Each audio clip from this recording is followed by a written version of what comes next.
to your garden, I eat from your tree, I step in your river, and it takes me deep. Your heart is my temple, your tears rinse my feet. I walk out, I'm able to carry your peace. It reminds me of a song that I heard long ago. Maybe I've always known that you were right there. A simple melody playing over and over in my dreams, but somehow out of reach, eluding me until I release. You come close to me when I release, and I let you take the lead when I release. My heart starts to see when I release. When I release, you say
Don't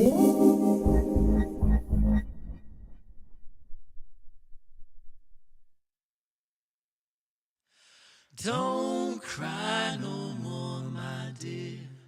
Don't you cry no more. I'll be waiting here, my dear. I'll be at your door. Do you hear me knocking? Do you hear my drum to draw you from your fortress that's been overcome? 'Cause you've been hiding in the shadows of the rubble and debris, and you're still living through a battle. It's been done for many weeks, but listen for the sounds of restoration coming from the streets. Let it remind you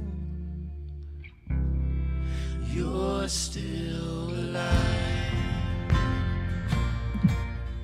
You're still alive, and we're alive. We're finally live. We're here in the Lion's Den. Welcome to the Young Lion Podcast.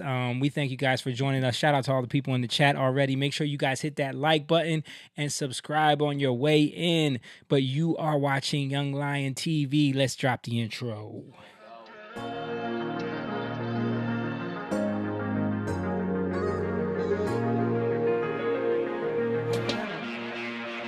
Young lion, everywhere I look, they're dying. Everywhere I look, they're dying. Young lion, everywhere I look, they're dying. Everywhere I look, they're dying. Young lion, won't you get up and start fighting? Everywhere I look, they're hiding. Young lion.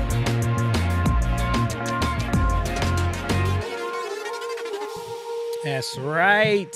We're in the building. It's Young Lion TV. This is the Young Lion Podcast. It's a place where, a bunch of friends and family come together every once a week, and we sit here in what we call the Lion's Den, and we discuss life, we discuss culture, we discuss current events, we discuss politics, all of that stuff, but all from the standpoint of our belief in Jesus Christ. So if you're tuning in for the first time, we welcome you to the Pride of the Young Lions. Thank you for checking us out.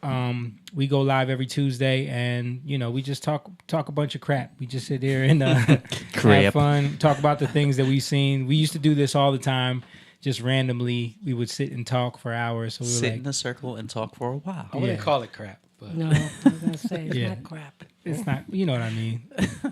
Talk stuff. We just talk. But make sure you guys share this video and help us out with the algorithm, because James is drumming on the microphone now. oh, sorry. Make sure you guys share the video, because the algorithm does not favor us, even though we did go viral this week, which was kind of dope. We went viral for the first time on Instagram. 1.4? Yeah, I think it's about to 1.4 hit 1.5 million. million views. 1.5 million views on Instagram. But yeah, Thank you, Jesus. guys, share the video. Help us out. But yeah, James always got to have something in his hand. Every time he finds something, he finds something to play with every episode. I do, man. It's a nervous twitch. But I got my brother here, my Asian brother, who's not offended by the post that went up, by the way. I am not offended at all. No, he knows the I'm deal. reading all the comments. Yeah. And, all this Asian hate stuff. He has insight. I am Asian. Yeah. And I hate. No, I did not hate. No. I Far mean- from it. Far from it. In spite of him being the melanated color that he is an Asian guy, and he is I am the pretty coolest Asian in the world. And his name is Chang Sim-un. James, He's in the building. he's a little biased because he's been my bro ever since. My brother, man. That's why it was funny. Like, I don't know. I was telling some of y'all, but somebody was upset. An Asian Christian guy was upset and was writing us in the messages. And he was like, why don't you ask one of your Asian friends how they would feel about this if you have any? Well, Well, I actually have an Asian brother. I mean, I was writing the messages as if it was all of us speaking, so I didn't, it was like one of us on the podcast is Asian. So there goes that whole narrative, buddy. But yeah, keeping it real, keeping it going. We got a half Asian on the other Yes. side. His Asian and your Asian don't get along on that continent. no one's. I'm too dark to be. I know. Both of our Asians are very dark. No, but he's half black and he's half Indian. But he's got the Spanish last name. I'm in the Asian continent. He is Mr. James Garcia, a.k.a. Fun fact, even Mr. the Bill Indians Clinton. don't accept me. There you go. Chew on that one. You are not accepted by your people. Funny story. I went to go eat at an Indian spot in Voorhees, and the Indian guy was talking to me more than James. That's right. He was like, I like you better. You're lighter. Because they thought he was black. You're fair and handsome. Dude, you are racially confusing. I can relate. Yeah. I can relate. I've been asked many a times, what are you? And you're happy Blake Griffin is retiring, so no one has to make that I comparison don't get that again? comparison. It's always the new guy. Whoever's new and kind of racially ambiguous, I get that. So, The new crop of light-skinned NBA players. Jamie Yeah. looks like them. It's any celebrity. Someone said it the other day. It was like, yo, you ever heard of Lil such and such? Some rapper. I was Yeah, like, nah. Like, yo, you look just like him. Oh boy. It's Yeah. probably just racially. I mean, whoever's famous at the time, who, Right. right now Asian? is, Yeah. Bruno Mars. Right. Before, when we were on Surf MTV, ninjas. it was Be taboo. surf ninja. Oh, it was taboo. Taboo. When you I had got the long taboo. hair, It was taboo. That would make no sense. Yeah. The Teenage Mutant Ninja Turtle movies. Yeah. And you look like Raphael. Yeah. No, I got that dude too. The dude from Hook. That's The Surf dude Ninjas, from Hook, right? yeah. Ain't that the same guy? Is it? Rufio. Yeah, Rufio. Rufio. Yeah, I got Rufio. Yeah, he used to get that. Any kind of hip Asian. No, Yeah. like Jake, Yeah. Jake is agreeing with him. No, He's no, like, no. oh. I just know. Yeah, there's a little bit. Any hip Very Asian. little. Yeah, Very it has little. to be a cool Asian. He Yeah. never gets Jackie Chan. No. It's got to be an Asian with some swag. Yeah. That's who he gets compared to. Well, they're like the thing is they're comparing him to like all the darker skin kind of Yeah. swagged out Asians. So Right. that's a good compliment. I guess. Wasn't Miss Universe from the Philippines or something? I don't know, bro. I saw a clip of it. I have no idea. She You should be holding these Is random it a facts. she or is You never know. Oh, funny you say that because she actually was asked in her when they asked them the one pointless question, they asked her about transgender women competing Oh, my goodness. competing in women's sports, and I was like, oh boy, here we go. But she said, I think it's unfair, and there's a biological difference, and the audience applauded, Oh yeah. Oh. and it was That's interesting. the truth. Wow. It was, and she still won. I mean, listen. Yeah, everybody knows that. It's just that No, they don't.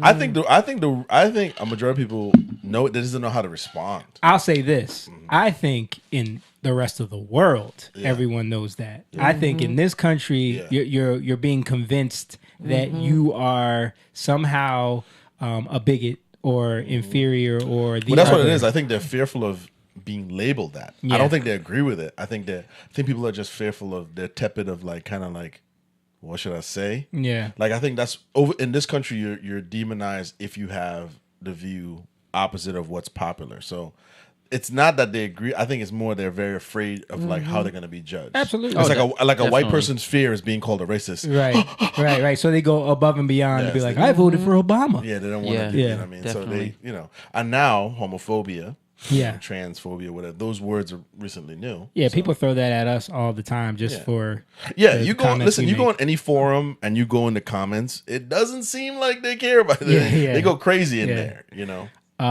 But let's keep the intros going because we didn't get to my brother, Jake's like, my big My brother, turn, bro. my big brother. But he's I was about everybody's to big go in brother. hard. You were Yeah. okay. But before you go in hard, let me give you the introduction. Then you can let her rip. It's my brother. He's everybody's big brother. He's the preacher, the teacher, the people reacher, Yeah. Jacob Eugene Evans the third. And Okay, now hold up. And I know, but let him give his Okay. thing, and then I'll intro mine. I don't even know what I was gonna say. Okay, never mind. Moving on, It's in and and a special introduction because yesterday was Mother's Day. Not yesterday, 2 days ago. Feels like yesterday. it did feel 2 days ago was Mother's Day, so we have to honor our mother. And Well deserved. her camera is not on. I'm going like this. Can you turn her camera on, bro? Oh, You need to see mom there. This is how much we honor her. We didn't even Yes. turn her camera on. you didn't even. I didn't. Yeah, because I'm the only one in here. It is on. I don't. Yeah, what is on is the cap. no, but No, the cap's not on. Oh, okay. Is the HDMI plugged in? What? Okay, can we put it not on the black screen, Mom? Yeah, can you put it on? Yeah, Oh, she is a really good producer, guys. Technical. When We should have that when we robot. don't have technical Should have that- difficulties. But anyway, Anywho. who's Oh, that's what I was gonna say. Go ahead. I was gonna ask. Is that like have we been have we become so sensitive to everything that we're so like in terms of politically correct, like politics, that we want to like the virtue is like love, but it's a love that isn't real love. Yeah, it's an illusion or like a fugazi love, And I think everyone is starting. I think there is a momentum shift where like the pendulum is starting to go the other way, just because people are like, wait a minute now, like I was with you when we were just like everybody wanted to be treated fairly. I was with you, but now it's getting a little weird. Yeah, and I think part of it too is I don't think people didn't know how to respond to this. Nobody wants to be accused of being a bigot. What is happening over here? don't worry about showing me. I'm trying to make sure this is plugged in, Yeah, it's a lot of noise. but yeah, a lot of stuff. It was unplugged or was it plugged in? It was plugged in, but Now it's unplugged. All right, let's just leave it because Yeah, forget about it. it's like he's not going to leave it. He's so- Does it work?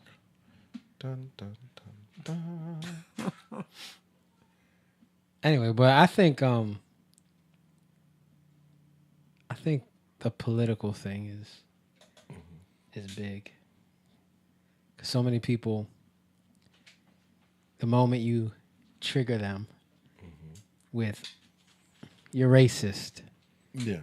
you're a homophobe, like these are all things in. Wait, I don't want to be looked at like that. That's politics. Yeah. And too, So just leave it, man. Just leave it. It's really noisy and it's like not even. Oh, Did he you get didn't it? give up. He did not give up. Probably just needed to reset the battery, but you did all of that. I tried to reset the battery. Are you going to go back to the Thank you, introduction of the Simone. mom? Yeah. I tried to reset the battery and it didn't work, and I think it was a plug. Okay. All right, let's introduce my mom then, since we went through all of that. Got it. But yeah, she is the best producer in the world, and I always give her credit because she produced us. So that makes her the best producer in And the she's world. an excellent mom. She's Aw, excellent. Thank you. And she is Miss Angelique Hello. Lopez.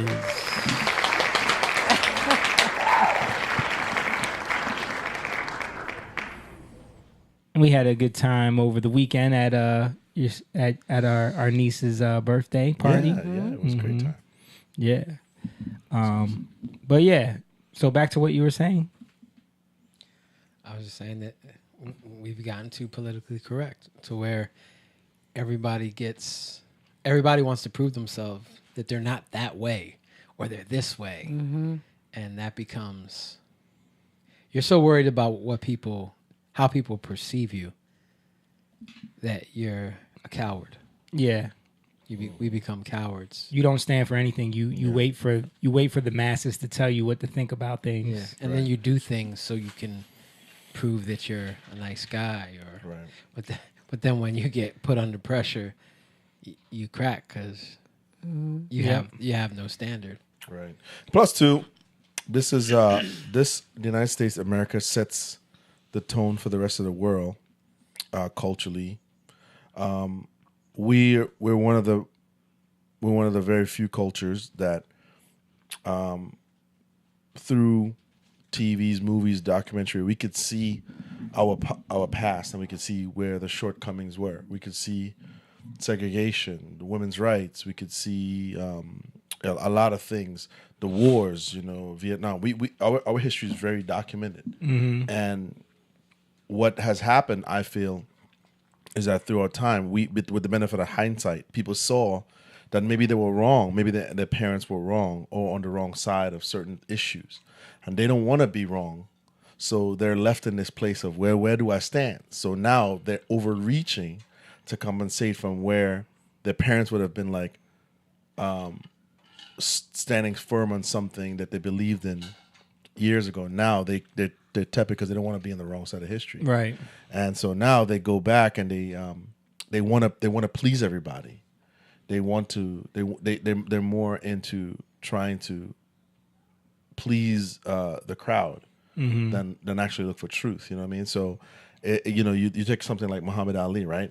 He's a hero now, Yeah. but when it happened, he was not a hero. He was a Right. traitor. He was this, and the kids that grew up watching him, they would have watched their parents spoke about him in a certain way, and they don't want to be on the wrong side of that. So now they're in a time where they want to be a crowd pleaser per se. You know what I mean? Right. And so now let's take the transgender, the gay thing, or whatever it is. If you say I don't think girls should compete with boys because they have a biological difference, that should be it. That's a scientific fact. But you feel the person saying that feel the need to want to almost beg for mercy. Well, they have to justify their position. Why they're saying that? Yeah, You know, because you they've can't- already bought into an ideology and they've already like kind of stamped themselves as this thing. I'm on this team. I'm wearing this team's jersey, so now I have to justify my position on everything the team does. everything the team does. Yeah. So now you find people overreaching for certain things. As I was saying, the rest of the world, but I think a lot of Americans feel the same way. They just don't want to voice their opinion because they don't want to be labeled. They're very afraid of retaliation, either by their job, Yeah. socially, their friends. A lot of people, I'd say in your 20s and 30s, when you really start thinking of your position in life, once your friends start seeing maybe your political, your racial, your social, your economic viewpoints, friendships are terminated because of that. And people don't want to do that. Absolutely. So they're very fearful of, well, if I say how I feel via social media, because it allows this platform, all these social media platforms allow, it's a marketing place where people can come speak their opinion. But if you do, and you put it out there, you could be demonized. Well, that's by design too, because it's all set up. Social pressure is set up to out you. Yeah. It's set up to herd us into certain paths, to herd us as a people into accepting certain things. Right. And when you saw that happen all through COVID, where it was like,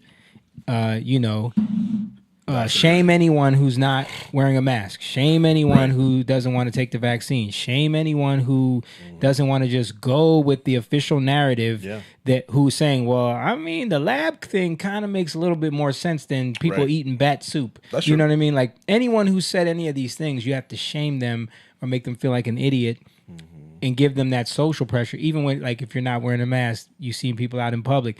Man, we dealt with it on planes every time. Like certain people just were like adamant about you have to follow the rules because I have to, So there's that social pressure where it's like I'm being forced to believe these things, so you have to too. You know what I mean? And it gives them a chance to grandstand a little bit. Yeah, Well, I mean, some people actually believe it. that's true.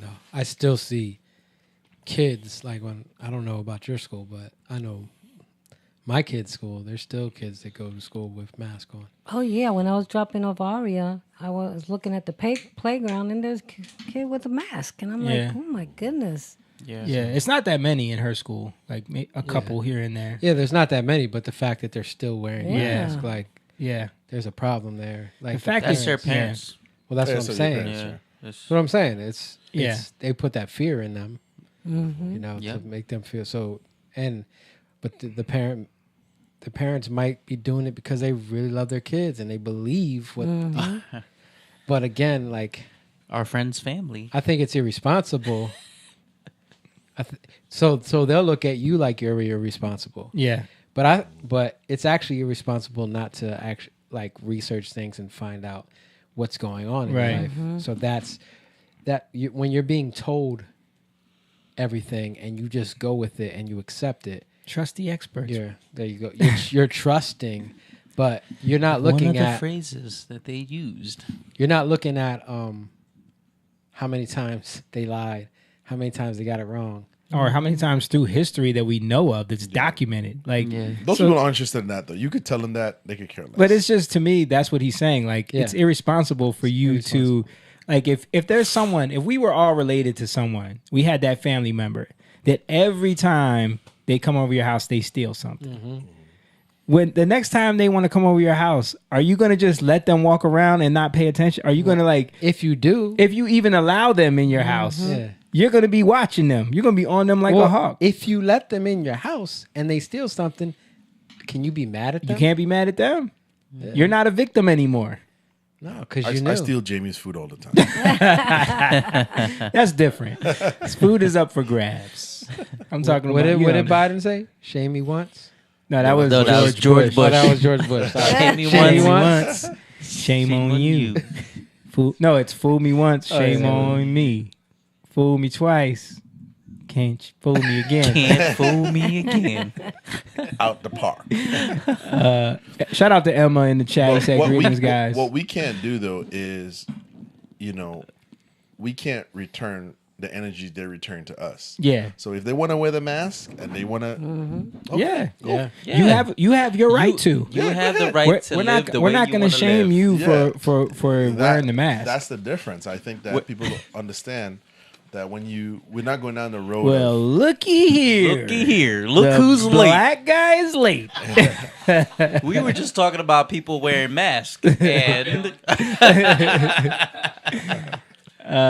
Yeah, and shout out to Theris. She said, "Hey fam, what's up, hey, Theris?" there's Yeah, we are in the chat, and just arriving to the scene is the Black Batman himself, Mr. Utility Belt. It's Mr. Stan Golden. He's here. Sorry, I'm late. Black MacGyver. Sorry, man. We know you got a lot going on right now. And I had some BG. Uh-oh. Let me delay. Some must- personal. You must have been drinking some Bud Light over there. Oh, no. That or Miller. Did you see that came Yes, back? Oh my sir. goodness. Yo, what's wrong with these companies? Well, first of all, They don't learn. First of all, so Bud Light is down like 27% now. Like it's still going down. Wow. All of Anheuser-Busch's beers are dropping, like their top ones. That says a lot about what we were just talking about this woke stuff and how certain people are starting to be like, mm-mm. I even noticed it when I posted that clip about it, of us talking about it last time. Like a lot of people are sharing that on Facebook. That's getting a lot of shares along with the hot dog one. And a lot of people are like laughing because you see I put those clips in there of like all the memes people were making about Bud Light. But yeah, so this week they're down 27%. And then that Miller ad came out. Well, actually resurfaced because that's actually an old ad. Yeah, I was Is going to that say, an that old was ad? Yes. before Bud Light. So Wow. So Miller during this whole thing was like that Homer Simpson meme backing into the bush. Like when they saw what was happening with Bud Light, they were like, nobody bring us up, please. Because they had put that out during Women's Month. Have you seen this? Yeah, No, I saw it today actually. Okay, I'm gonna play it. Yeah, Let me see I it. just saw it today too. Here we go. Yeah, because it started to go viral today. Oh, I gotta hold on, Mom. I gotta put on desktop presenter. Okay, you should have it now. All right, so check out this ad. Now, this is just along the same lines of just people are tired of this. But so it's going viral. This is a Miller Lite ad during Women's Month. Here's a little known fact. Women were among the very first to brew beer ever. Okay. Audio is a little weird. Let me fix that real quick. All right, so I'm gonna give them a little grace because I thought they came out with this ad after the whole thing with Dylan Mulvaney. So No. this is before. Yeah, this is before. Okay. Because I was like, are you kidding me? Like you didn't learn from After Anheuser-Busch seeing- yeah. after seeing what happened to them and they lost billions of dollars. Right. No, so that's why I'm saying I think they were more like watching what happened and trying to like Be like they, Homer. they were trying to hide. They were like looking from the bushes, like please don't Back see away us. slowly. So this kind of came out over the last couple days. Here's a little known fact. Women were among the very first to brew beer ever. From Mesopotamia to the Middle Ages to colonial America, women were the ones doing the brewing. Centuries later, how did the industry pay homage to the founding mothers of beer? They put us in bikinis. Wow. Look at this wild. It's time beer made it up to women. So today, Miller Lite is on a mission to clean up not just their but the whole beer industry's Do these people not understand marketing? I mean, not saying that I agree with using sex to sell beers. You know what I mean? Right. Like, not saying that I agree with that at all because I do think that did contribute to the debauchery of this country and just like, you know, where we are now with sexualization and stuff.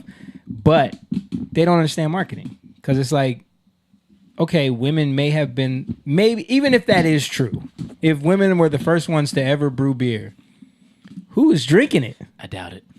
Who's drinking it though? Who's consuming it? Who are the ones buying it? Hence the marketing of beautiful women in bikinis on the beer because You're they selling know it to men. they know who's buying the beer. Yeah.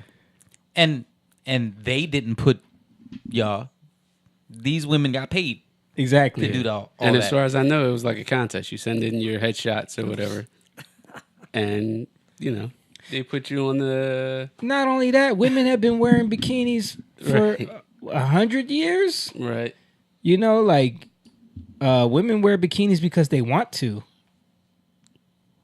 No one ever forced a woman to go. No one held a gun to women's head and told them to go into the store and buy bikinis and put them on and stuff like that. Yeah, they didn't put them, put women in bikinis. Yeah. Well, they got paid to get put in bikinis. Yeah. I mean, it's a choice. Yeah. It wasn't like they got put into slavery and then said, wear these or we're whipping you. You're right. Right. Right. You're going to do this because we want to see it. Because men want it. You do it. Do as you're told. No, these women were paid and they were willing to do it because they wanted to be on these ads. And These they are wanted to be models. famous. They wanted to They be wanted to get famous. Pamela. But let's continue with the ad because it continues to just be a bunch of nonsense. Miller Lite has been scouring the internet for all this and buying it back so that they can turn it into good for women brewers. Literally, good How, you ask? Ladies, take it away. First, we turn the bad into compost. Then we feed compost to worms. Push out beautiful fertilizer. That good helps farmers grow quality hops, which is then donated to women brewers to make their own really good But there's definitely more out there. And you're See what you did there, Miller Lite. We're going to replace all the bikini women with butch kind of looking women This is so dumb. I'm in flannels. Do you know that? Have y'all heard about like how hops is very, very estrogen Yes. producing? Yes. I have heard about this. It Yeah, the is- dude that It's very suspicious. yeah, Asian dude that did something. The video, the guy that was in one of those Vice videos. Okay. Eddie Wong? Yeah. Okay. Yeah, he said something about that, about estrogen Yeah. being in hops. As James is down in that alligator. This whole thing is like, This is so dumb. to me, it's not attractive when women curse. Right. Yeah, it's not. It's The whole so thing not is- attractive. Yeah. The It's attractive when men curse. No, I'm just saying like No, but I understand what he's saying. He's saying it's Yeah. very unbecoming of a woman. Right. It's Yeah. not ladylike. it's not You ladylike. don't like trash mouth women. Nope. But I just wanted to point out how like they just like made all the women brewers look I also like point out this is a bad commercial. yeah, Terrible. yeah. Like men are gonna buy beer because of Does this, not want to make you drink at all. right? They don't understand. Like this is gonna make They people don't- not want to buy your It beer. is, but it's not one of And then the other thing that the whole concept of using old ads as compost, you're talking about chemically created paper Right. with With inks ink. and dyes all over Yeah. it, then repurposed and put into the soil for your hops. Not a good look. Sounds like a bad idea. So we're gonna bypass all the organic hops farms and like the ones that are using nice manure and stuff to support your paper chemical beer. The fact that we're just seeing this now and this is going viral now, I don't think this did good when it came out. Oh, absolutely. Oh, no. Yeah. So I mean, I don't even. it's just remember. being brought up now because there's a spotlight on. Bud this Light kind of found it stuff. and said, "Look at them guys." Yo, you know they're a part of it. You know they're a part of it. Well, yeah. It's What about You them? know how those companies do, man. they do, and it's Right. crazy. Because they know that Right. they're in trouble, so they got to put the spotlight on somebody else. Well, Fox did it. Yeah, Yeah. They just did it. and I think Miller Lite is a victim of the same thing we were just talking about, where it's like we are being so pressured into like the woke mentality that they're hiring people in these positions that are creating these ads to appease that mindset. But that's not what people don't want to buy into that. They're so blind to their people, man. Their own audience. They're all blind. All right, let's finish out this ad. Your attic, in the garage, in your parents' basement. Send any shit you got into Miller Lite, and they'll turn that into good shit too. So they want everybody to get their old ads, their old Miller Lite. Who still has ads from the 1970s?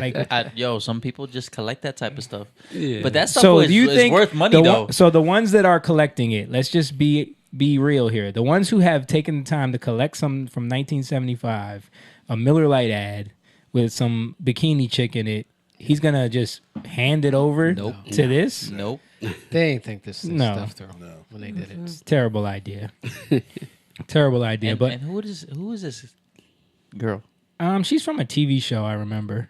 She's been on a few movies. Yeah. She looks familiar. Mom, you can take it down now. Yeah, so that went viral, and everybody thought that everyone thought it was new. It was new, It was yeah. just released, so they were like, "What is happening?" Yeah. But then it came out that it was from Women's Month. They put that out in honor of Women's Month because they thought that would be a good idea. Why can't you just honor? How is that honoring women? Yeah, It's like let's honor women by talking about how bad everything is or was. but not only that, you're dishonoring all the women who were in those ads. Yeah. You know what I mean? You're making them look like dummies. I don't understand that. It's just so weird. Actually honor women. We love them. A real woman, not the new definition of a woman. So What is a woman? So I wanted to show y'all this, an update on the Bud Light thing too, because on the you could pull this up now, Mom. So I saw this on Twitter today going viral. It was from a couple days ago though. So Bud Light is trying to manipulate the sales numbers to make it look like their sales are going back up, to try to skew the narrative. If you can see what's going on here, they have a case of Bud Light here. It's on sale for, I don't know if you guys can see that. It's on sale for $19.98. But if you buy it, you get a $20 rebate. So they're paying you a penny. No, after tax. After tax. They're giving you a free case of Bud Light, Right. but making you buy it first so that it looks like their numbers are going back up. This is how they manipulate the system. This is what they're doing now. They're literally, this is how bad they're doing. Wow. That they're giving beer away. I had no idea it was that popular. Bud Light? I mean, in not in our circles, but in a lot of Yeah. places, it is. Like, it's just a go-to for people. It's cheap. You know, you can get... You could drink a whole lot of it. Yeah, this is a whole 20 case for $20. You know what I mean? So... It's not good. Yeah. Yeah, it's not good. But I thought that was funny as heck. Like, oh, they are literally giving away their beer now. That's how effective this boycott has been. But they're doing it in a slick way where they can get those numbers back up, which is funny. And I don't think anybody's going to fall for it. So I don't think so either. good for the people. Yeah. That's why people are taking pictures of it to show you, like, don't fall for this. Yeah, so I wanted to talk about us going viral. So I wanted to show the clip and kind of like talk about where it came from and address some of the negativity about this post and some of the things that are happening in the comments. So first I'll play the clip just so people can get an idea. So this clip right now has 1.5 million views. I think it's approaching it's a little over 30,000 on TikTok and approaching 1 million on Instagram and then 500,000 on Facebook. You mean approaching 1.5 on Instagram? No, 1 million on Instagram alone. Those numbers are taken from the total between Instagram and Facebook. Oh, When you see that on Instagram. Oh, gotcha. So let's play it. Popping up in China where they have little African children say Chinese phrases and they're like dressed in their village garb or whatever, and they record them saying Chinese phrases as like greetings for each other, but the phrases are like degrading things like, yeah, you're a monster. Yeah, I'm a monster. I have low IQ.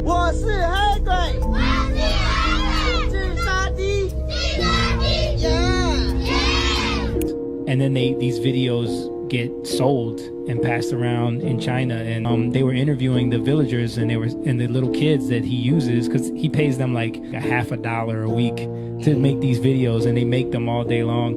They were saying that like if they don't cooperate, he beats them, things like that. Easy stuff. He did an interview with the other Chinese guy. He's like, oh yeah, you gotta treat them like monsters. Yeah. He's like, This is like a whole okay. So that clip is shocking, which is why I can see why it's like going around viral. A lot of people never heard of this, so they're just like getting outraged by it, which is understandable because it is a horrible practice that they're doing. It's messed up. Now, in context of what we were talking about, that came up because we were talking about how China is over in Africa, basically trying to subvert the U.S. and trying to conquer Africa through other colonial means, like new means of helping the government, but making the governments indebted to them, knowing that they can never pay them back. Infrastructure. Yeah, giving them infrastructure. But at the same time, China is not kind to Africans. So Africa is kind of being duped into this. We were discussing that. And in turn of that, we brought up this documentary as like one of the evidences of how Chinese people treat Africans. And it wasn't to create a divide or spread hate. It was to shed light on something that is a wrong in this world. We've talked about it in the past. We've shown commercials. We've shown extensive clips about how Africans are treated in China. Yeah. Even during COVID. Yeah. During COVID. They had, remember the sign, it went viral at McDonald's. Africans are not welcome here because they contract COVID more than... They believe that Africans spread COVID faster than Chinese people. Yeah. They believe that because it's science. Meanwhile, Africa had the lowest COVID numbers of the entire world. You know what I mean? Yeah. Nana's parents were like, kind of almost didn't exist. Yeah. In Ghana. Right. And none of them were taking the vaccine. Remember when the one... That's a whole nother story. Yeah. Remember when the one president, I think it was from Tanzania, or Tasmania, one of them, he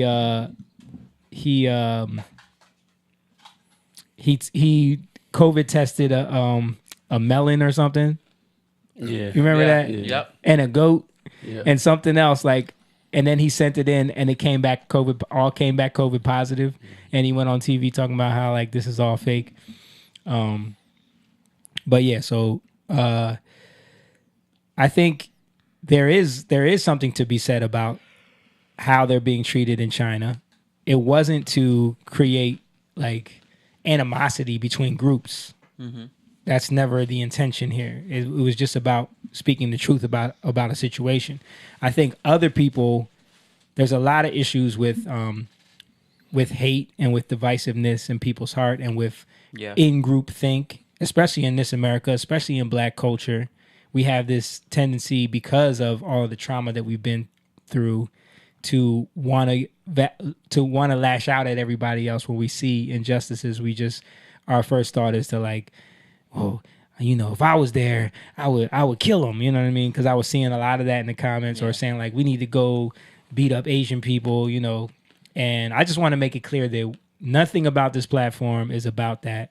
All those people in the comments that are spreading hate and violence, we completely condemn that.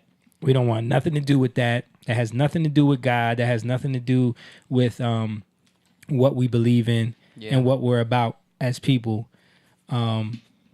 So and I know for the Asians that were offended, like the guy I was talking to in the comments, you know, after I had the conversation with him, he kind of thanked me and was like, you know, I see where you're coming from.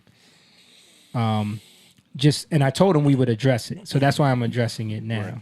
Yeah. And I think, you know, I told him about you and how you have attested to and told us about the dynamic in the Asian community and how they feel towards Black people in a lot of ways. And then I know for a fact how Black people feel towards Asian people. So there is an animosity there. And I kind of understand that because I grew up in South Philly, right? You know, I lived in, you know, a little small Asian community in between Jackson and Schneider.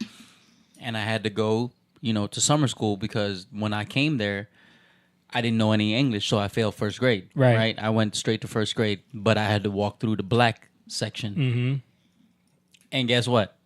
You know, when you walk through a section and you're, you know, in the neighborhood, in the hood, I got chased. You're not one of us. Yeah. So it's like, you know, so I can understand like how people can feel a certain way, but at the same time, it's like, I don't know. Like, I feel like you could have held on to that hate. I could have held on to that hate, but why didn't I hold on to that hate though? Because you know, God was kind of in my life. Like, you know, I see the bigger picture of what God is, and you can't just judge people for you know what race they are.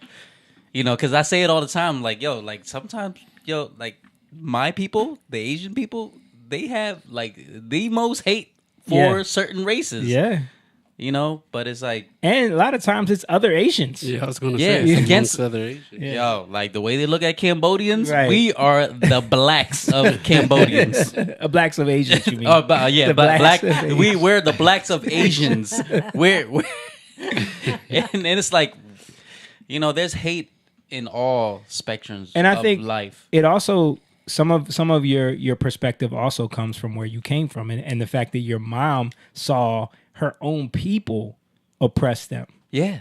And it was literally about a class. It was the darker skinned ones that were doing the oppressing. Yes. And anyone who was lighter skinned, anyone who was more educated, anyone who was a teacher, doctor, they were killed, slaughtered, put in concentration camps. So, you know, I think coming from that perspective, it's like you can see how evil and hate and violence can exist in everyone. It's not about a race. Yeah. You know. It's the nature of humans. Yeah. We're fallen beings. Right. Mm-hmm. So the way we view, it's how we look at things. And a lot of times we become a collective based off of how we're similar and how others are different. We become communities based on how we're similar and others are different.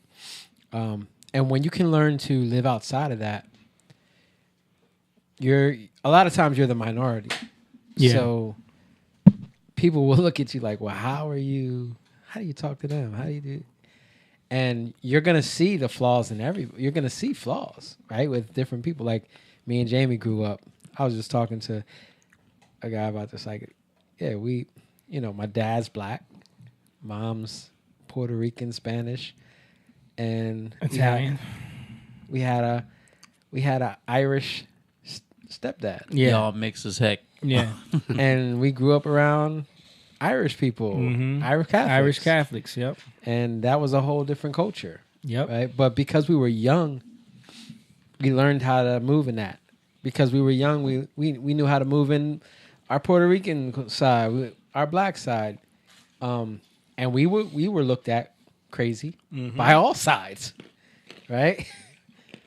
We were looked at crazy. Well, maybe a little less by the Puerto Rican side, but I remember going to Pop-Up's church and we're the only light-skinned kids in there and they're looking at us like we're crazy. Yep. It was at a Black Baptist church and they looked at us like, who are these little light skins coming in here? Yeah. Like looking like, what is...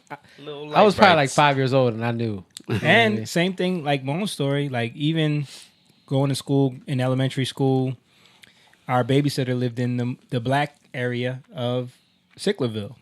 And we would walk through that neighborhood to go to school every day. How many fights did we get into? Yeah.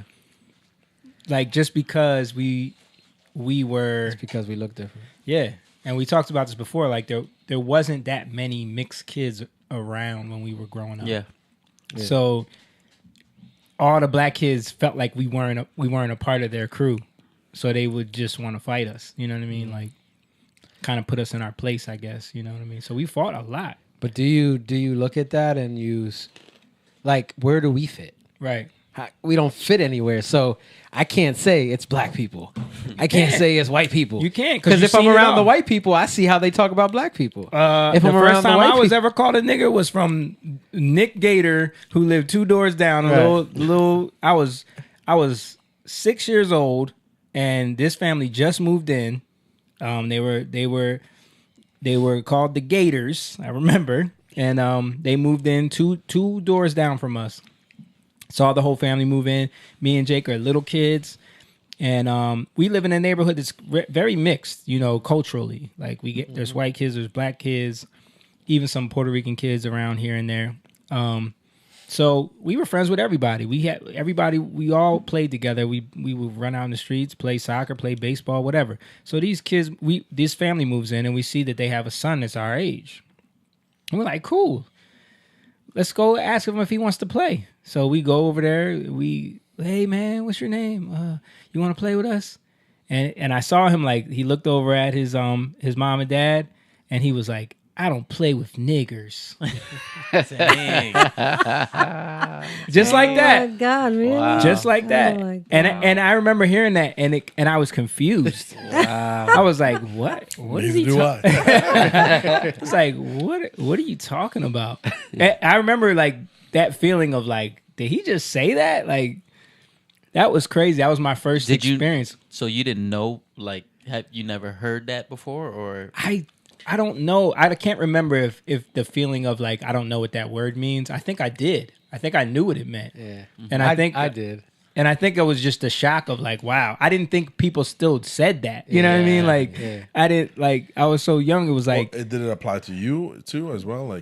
Being lighter skinned, do you feel identify as black at that Of age? course. My dad made sure we knew we were black. My dad was from the time we could understand, my dad was he was you're half black, you're half Puerto Rican, and you're proud of it.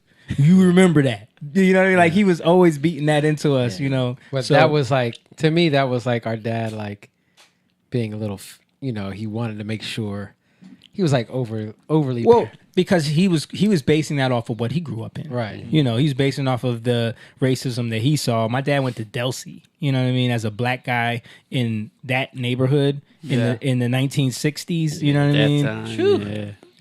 You're talking about racism crazy. Hickville. And his father was a black preacher, In Franklinville, ain't nothing but woods and, Yeah, they were on a pig farm. Yeah.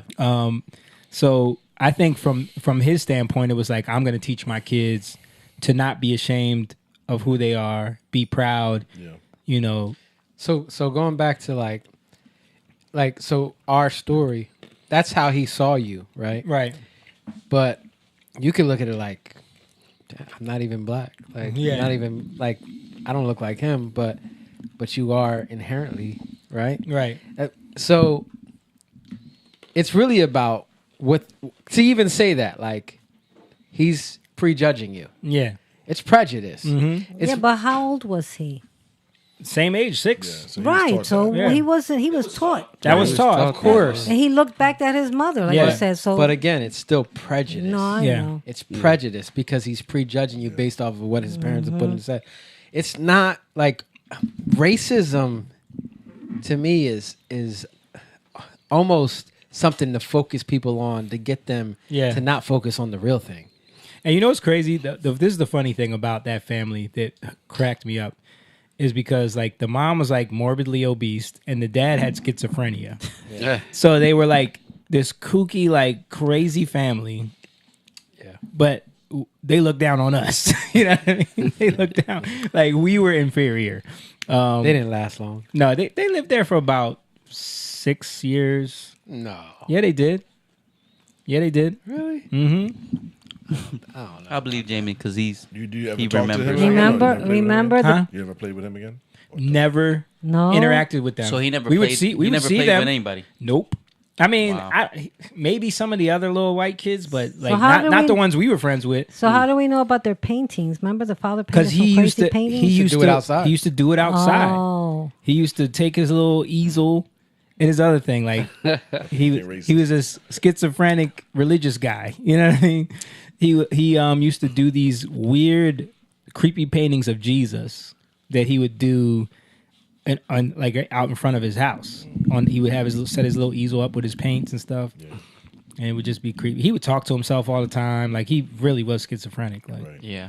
You know, for me, my what you're saying there, it's I get that everybody has their own unique experience, and we've all had that, each one of us here, and I'm sure the people viewing too. But what's to me is sad is that people feel the need to want to write comics. Oh, I would do this to them. The Asian guy feeling that you did that unjustly. yeah, And nobody's focused on that. Listen, this is a form of child abuse. Someone is doing that. If that was your child, yeah, you know what I mean, and someone was talking to them and making them say something about themselves, that's a form of abuse. You know what I mean? Yeah. And it's like you wouldn't want that to happen to your child. So take all of that out of it. What he's doing, his race, all of that, take all of that out of it. Exactly. What he's doing is wrong. That's all we were saying. That's it. It had nothing to do with race. You That know- only thing we brought up was the regions they're Right, from. This right. person's from He's China. doing something These wrong. kids are from Africa. That's Right. the grand scheme of it all. Right. And they have no idea what he's saying to them. They're just repeating. Yeah. You know, and, Yeah. and he's essentially exploiting them And getting rich off of and it. getting rich off of that. and they look so innocent. They those are little innocent. kids. They're innocent. Yeah. They're kids. You know, They're children. Yeah. You know, that to me is more disturbing. I mean, take out the emotion of it, a feeling the need to want to defend or wanting to hurt somebody. Yeah. Look at what's happening. It is children. It is innocent children. It's kind of like what happened recently in Tennessee with the shooter. You know, children lost their lives. Yeah. And you guys are playing semantics over transgender, who did it, white, black, Right. all- Is it a Trump supporter? Is it a leftist? what are we Yeah. doing? You know what I mean? And that's what's hard, you know? That's the first thing they look at, which is a shame. Yeah. oh God. Anytime there's a shooting now, it's like people are digging to find out who did they vote for. Yeah. That's the first thing they want to see. Right, and that's what's sad because you don't want to fix the problem. Yeah. You're looking to blame someone or to get revenge. You know what I mean? Mm-hmm. When you look at color, you're not looking at character. And that's the point. It's the character. Like when you look at the US government, you can see how they let China in Africa because of bad policies. Mm-hmm. That stands for the government's character. Mm-hmm. These people who have been put in place, the character that we've allowed to come in, that's they're caricatures, right? Mm-hmm. So you see that with America. So now you have a country that's doing what they want to do and trying to gain power. So they're going to do it by any means necessary. Yeah. They don't care. And that's the point we're making. They don't care about Africa. And Africa needs to pay attention to that. But how many African countries are corrupt? How many Many. African countries? The leadership. The leaderships Yeah. only care about themselves, really. Yeah. So I mean, this is the world. This is the world we live in, right? Nobody can sit here and act like they're perfect. Number one, everybody's done some stuff in their life, right? But we can hold each other accountable, Right. and we can grow, right? And you can acknowledge that. But what we can't do is act like we're all High and mighty. we're all on this virtue thing, like Yeah. power to the people, no, because the people are corrupt. Yeah. Like if you gave this country up to the people, this country would be gone Yeah. real quick, because it's not a democracy. It's a republic. But Yeah. if it was a straight up democracy where everybody's Mob vote rules? mattered in terms of Hillary would have been Clinton. Would have have been been, Clinton? president. yeah. Because Can you imagine just that? because She might have been Clinton. just because you got a lot of people doesn't mean it's the right thing to do. Yeah. So you need people to stand up and say things, but the reason why we're saying it, the reason why we put that up might not be the reason why you don't like it, Yeah.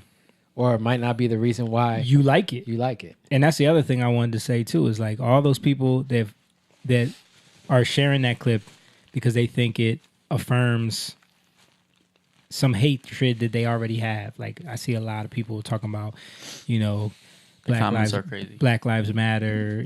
This is why, we're the chosen people. This is why we're hated all over the world. Stuff like that. They're using this clip to advance their ideology. Like, Right. I mean, I'm sorry. And plus, they see us, well, especially me in that Yeah. clip. They think we're talking yeah, to you. right. That's what I'm saying.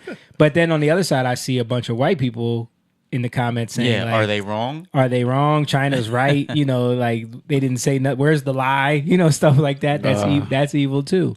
how Because many they get to races? show themselves. How many races? Look at Germany, Japan. They Yeah. both thought that they were like the major race. Yeah, they the thought they were favored race. the chosen people. Now China, you're seeing that same thing. Cambodia like, too. Yeah. There you go. So you see this all over the world. Yeah. Like people are vying for that, Yeah. the supreme race. Yeah. Or Yeah. the supreme nation, But I wanted to make it a point to say that all of those people that have followed us on Instagram or Facebook over that clip, thinking that you're gonna get a bunch of woke, like pro-black, hate white people content from us, it ain't gonna happen. Wrong place. You will be mad. You might be unfollowing us real quick when you see Yeah. us, because we about to get into how Trump was just exonerated by the Durham report. we care about the truth. Yeah, exactly. That's what it's about. And that was more And about abuse of children than Right. it was anything else. And I think I talked to you about that, is shedding light on what's going on, right. to maybe somebody doing something about it. Yeah, exactly. And that's what I told the young man who was he said he's an Asian conservative, so he gets a lot of backlash from his friends. So he was kind of upset. He felt like we were a faith-based thing. We shouldn't be spreading hate.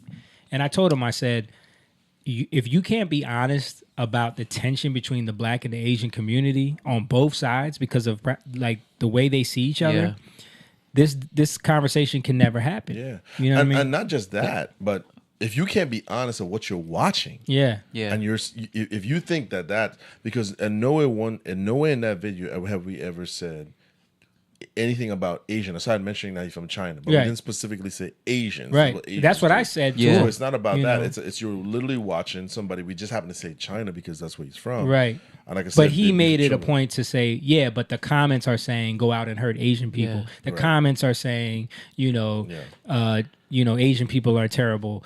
And I said, well, we can't control Yeah. And that's how unfortunate. people spread hate in the comments, but also you have to be able to acknowledge the tension between the black and Asian community. Yes. Like there is a true disconnect there because they kind of both view each other as the other. You know what I Yeah. mean? And Yeah.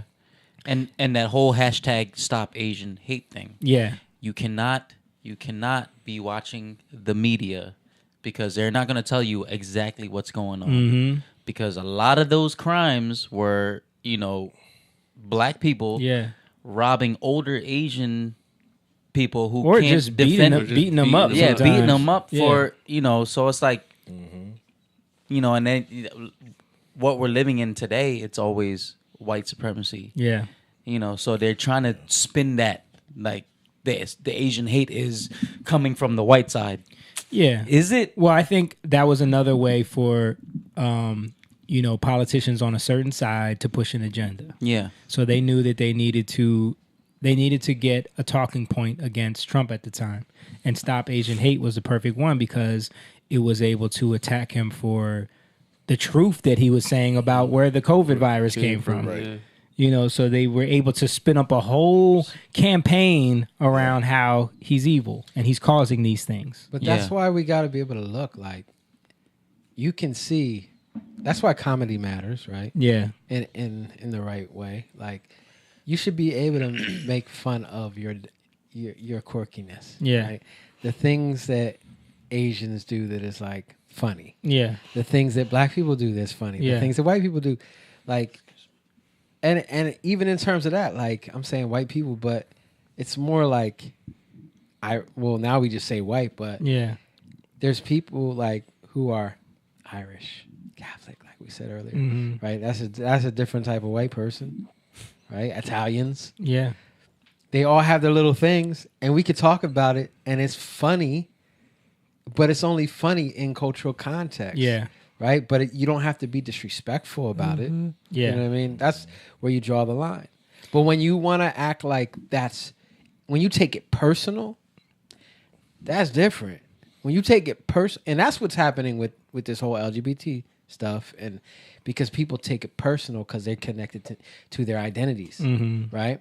When you connect, when somebody says something about a black person that's cultural in America, because a black person that's from Nigeria is not the same culture. Right. It's not going to be the same, besides color, right? But culturally, it's different. So we got to look at these things. Yeah. We got to pay attention to these things, and you can make fun of. It's okay. Like we got a Ghanaian friend, Yeah. right? And we can joke about some of the stuff that he does. Yeah. That is only in his culture, Right. right? That's what it is about coming together with people. Yeah. But when you become so caught up in the identity of your community, that's when we got a problem because you don't want to hear nothing. Yeah. That's where pride, Asian pride, black pride, white pride, Yeah. right? Gay pride. Puerto Rican pride. The only pride that's evil is white pride. Clearly. Everyone else is allowed to have pride. You say white pride, it's just See? it's evil. But that's I know. He didn't mean But that. no, I'm pointing out that's the narrative. that's the consensus right now. But it's true. And that pride thing started off with how what white people were doing in the early parts of the KKK, Jim Crow, and segregation. Yeah. So it took on a connotation, and then you had these rebellious young boys forming the skinheads. So once they started doing that, the black community, Asian community, all these other decided to almost form a little derivative of what that is in response to what they're doing. Not saying it's right, but they were doing it as well. We're gonna have our own too, Right. You know what I mean? Yeah, but that had to only happen within the context of America that was started by mostly really British, Yeah. right? Mostly people who came from Great Britain, Yeah. right? And then you have some people from Europe, but it was mostly people from Europe. Yeah, the skinhead stuff. I wanted to say something real quick. So, real quick, I think, like, and this for the people who are listening, right? Look how we responded when we talked about stuff. We when it comes to any violence, all of us here, and Moan just said it. Stop Asian hate. We don't stand with anybody beating up some old woman or some man for something. We don't stand with that, and we don't feel the need to want to defend them because they're black. It doesn't matter. What we're saying here is this: we put up a clip to show a form of abuse. Take their race out of this and look at that. We're mentioning the country and the culture, because that's where they're from. Right. That's where they're from. Right. You know what I mean? If it was a German person, it would be they're from Germany. It wouldn't be all white people. It wouldn't be all Asian, whatever it is. That's where they're from. If we see abuse, we're going to address it. And we're just putting it with the story in the context of how it happened. Right. The fact that people feel the need to go on there and add in their own spices to it, we can't control that. Yep. Right? But we're here to address injustice. That's what we feel. Like we would do the same thing if it was a group of Africans doing that to Asian children. Yeah. You know what I mean? That's where we're coming from. And it's from it's actually a broader, like we're pointing to or focusing on something, but it's because of a broader thing. Yeah. You know, where we see China being taken over by, Africa being taken over by China. Right. And there's been plenty of clips, not just that, but I've seen clips where in some of the minefields and some of the, I've seen clips where they had a sign saying no Africans in Kenya. I think it was Kenya or Tanzania, one of them. No Africans after 6 p.m. Right.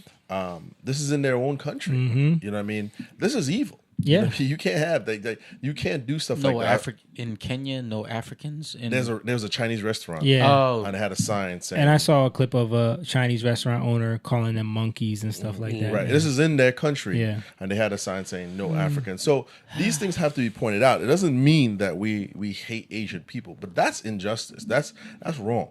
Yeah. You But know? at the same time, why are we saying it? Because you have to be responsible. Because those people, it's injustice, but they let them in. Why are they letting them do? Why are they letting them in there? Yeah. Why are they letting people like? How is that guy Allowed to do that? Allowed to do? Where are these kids' parents? Right. Where? How come this guy isn't?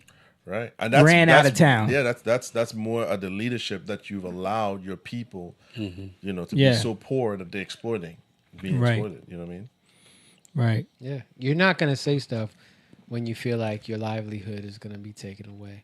Right. A lot of times. And that's it. In order for that to even happen, you had to give it away. Yep.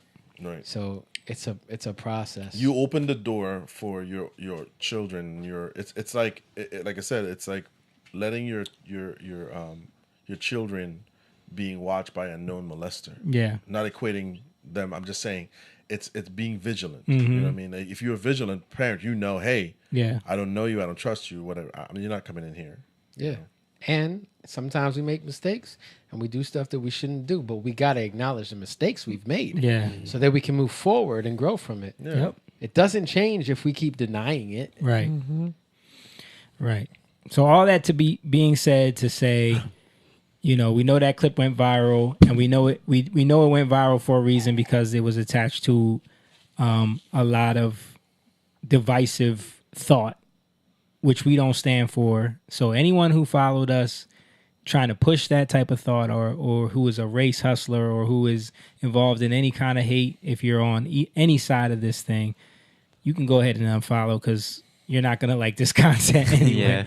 Because we're all about God over here. So, but thank you for those who did go through our content. I saw a lot of you who were liking a lot of our videos and then following and saying how you enjoy the page. Appreciate all of you and welcome to the Young Lions. Make sure you guys spread the word. We're trying to keep this pride growing. Like, share, subscribe. Yeah. Buy some merch. Speaking of, some dude hit me up in the comments saying like, "Yo, I need one of them Young Lion hats and T-shirts." I hit him that merch link. There you go.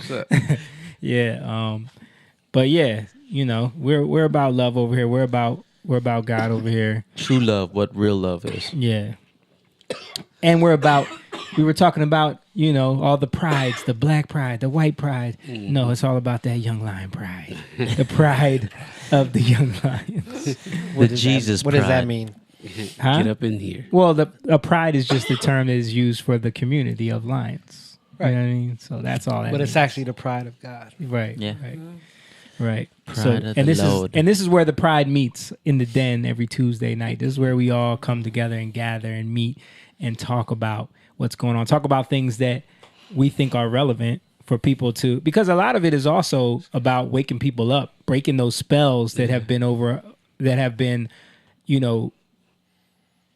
we've been blinded to since we were kids. That's because Young lions comes from Ezekiel 19, where it talks about how the young lions were out there devouring prey, doing their thing, and then they get Babylon catches them, and they get brought down in chains, and they get their power taken away. They lose their roar. That's what happens to us. You think about it as like young kids. We have all of this passion, all of this like this desire, and all of this ambition. But then all of these things from the world, from Babylon, start to overwhelm us. The wrong desires from all the spells that have been broadcasted to us throughout the years as we were kids, through TV, through music, through movies, through social media, through TikTok, through Dylan Mulvaney, through Bud Light. You know what I mean? Like, these are the spells that capture the minds of the young lions and bring them down in chains. And I think a big mission of this channel is to break those spells. So I think a lot of times we show clips, we talk about hard things, we show the how the spell is cast in a lot of ways. Like we've shown how marketing works. We've shown how they've tricked us into believing a lot of things as we were kids to then be able to control us as adults and get us to carry out the missions. So, you know, that's pretty much why we do what we do. But let's keep it moving. I want to get into this Durham report thing. I don't know if you guys saw any of this. The Durham report finally came out, right? Anybody see this? No. I saw it. I heard about it. Heard about this? Heard about it. too. Well, let's see what Jake Tapper has to say about it. They're admitting that CNN is not so happy. Hit it, Jake. CNN is not so happy about the report is now findings here. here. It has dropped, and it might not have produced everything of what some Republicans hoped for. It is, regardless, devastating to the FBI, and to a degree, it does exonerate Donald Trump. Let's Hold on. Can we just CNN can we just said play that again? devastating to the FBI, and to a degree, it does exonerate Donald Trump. Let's bring in CNN senior justice correspondent. They didn't Evan say. Perez. They didn't say. Evan, what exactly? They said to To a degree. Yeah. They didn't want to give it fully. Yeah. They're never going to give it fully. Cuz then they have to go back and say this is words that you'll never hear news media say. 3 words. We were wrong. They will never say that. Exactly did Durham find in this report? Well, Jake, the bottom line finding from John Durham's 4-year investigation is that the FBI moved very quickly to investigate these allegations of connections, of collusion between the Trump campaign and Russia, and that they did so by ignoring a lot of evidence that would have led them to drop that altogether. He's saying that they may have had reason to open a preliminary investigation, an assessment. Perhaps these are very, very low-level investigations. But certainly what he finds is that there wasn't enough there to support the FBI's decision to open a full-blown investigation of this. Are we gonna send an invoice to? Can we get all them tax dollars back? Do we send an invoice to Miss? Who was the other guy? Hillary Clinton? No. Who was the guy that spent $25 million investigating this? Mueller? Yeah, Mueller. Yeah. Yeah, so they didn't even have enough evidence to open an actually, investigation. yeah. But they just kind of ignored all of the counter evidence. The thing is, like, now, okay, nobody cares. Yeah. Nobody cares anymore. Yeah, they're done That's with true. it. They're done with it. That is true. This is why they're later. talking about it now, 4 years later. Right. Because they know 4 years later. no one cares anymore. It's actually over 4 years. Right. Yeah, Yeah, 4 but- years since he started the investigation. But people should be mad as heck. They done wasted millions and millions of dollars. Millions and millions of dollars Yeah. of our money, our taxpayer money, with some bullcrap, and they knew it was bullcrap. Yeah. From the beginning, they knew. From but they the didn't beginning. But Yeah. they were pushing this, especially CNN, pushing it day after day Yep. after After day day. after day, And getting- MSNBC too. getting people, Making people believe it. making people believe it. Yeah. And then Broadcast, like who- you said, the spell. The spell. This is what we're talking about. Broadcasting an idea to you day after day after day to get you to believe lies. And who was the guy in Congress who kept lying about how he had the information? Old Shifty. Oh, Adam Shifty Adam Schiff. Shifty. I had him Pencil neck. Pencil. Well, that's what Trump called it. Yeah.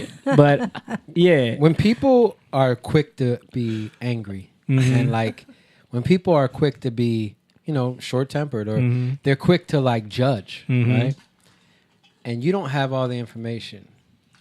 There's no fear of God, yeah, right? And even going back to the young lions, they learn yeah, the fear of the Lord, Right. Right. That's how they learn how to catch prey. Mm. So why do they get brought down and changed? Because they stop fearing God. and they have too much pride in themselves. Yeah. Who is the lion that they learn from? Jesus, the Lion of Judah. Right. I was going to say Mufasa. So Go ahead. I was gonna say I don't think the public demanded any of this. I think this is just a disbursement of governmental funds into certain foolishness, where these investigations 4 years, like you said, so much time has passed, no one cares about this. This is probably more insightful for people to realize this is what politicians and this is what the news media, this is what they're doing with your taxpayer. Right. But see, the thing is, they're not just doing it to waste it. They're doing it so that it gives them, so they get to open the investigation so that the journalists can write articles about the investigation, which then they can then spin up in the news to tell you that the journalists are writing articles about the investigation, and then they can investigate the journalists and the articles, and then it's just a circle where you just constantly get to hear the lies over and over again. I mean, wasn't it Hitler who said you tell a lie so enough times until it becomes the truth? it's literally propaganda. Yeah. That's what it is. It's propaganda that they've been pushing. But that's my point, is that if we're, especially believers, like how many Christians got caught up in this? One side or the other. Because people were so Trump gung ho, and now they want to fight. Yeah. You know what I mean? Right. So, or they want to do the same thing the other way. You know? Right. But you can't do evil for evil, right? You have to love people. That's the fear of the Lord. You gotta love people. You can't be quick to see somebody in a horrible light. That's an excellent point. I think we as if we're calling ourselves believers, we have been roped into joining teams. Yeah. And we defend them so vigorously that we sometimes lose the true purpose of why we should be, why we are believers, which is, to spread the truth. But we get caught up in political teams. Yeah. And the media, the politicians are eager to set this up. Yeah. Because then they can, once the narrative is spun, they've got the viewership, they've got the money. They use it to fundraise off of. Yeah. They use it to get reelected. I'm the one who got him investigated. I impeached Trump. And it's kind of like this, right? Like you look at the Trump Stormy Daniels thing. Yeah. I mean, that's spun so every hour or whatever. Yeah.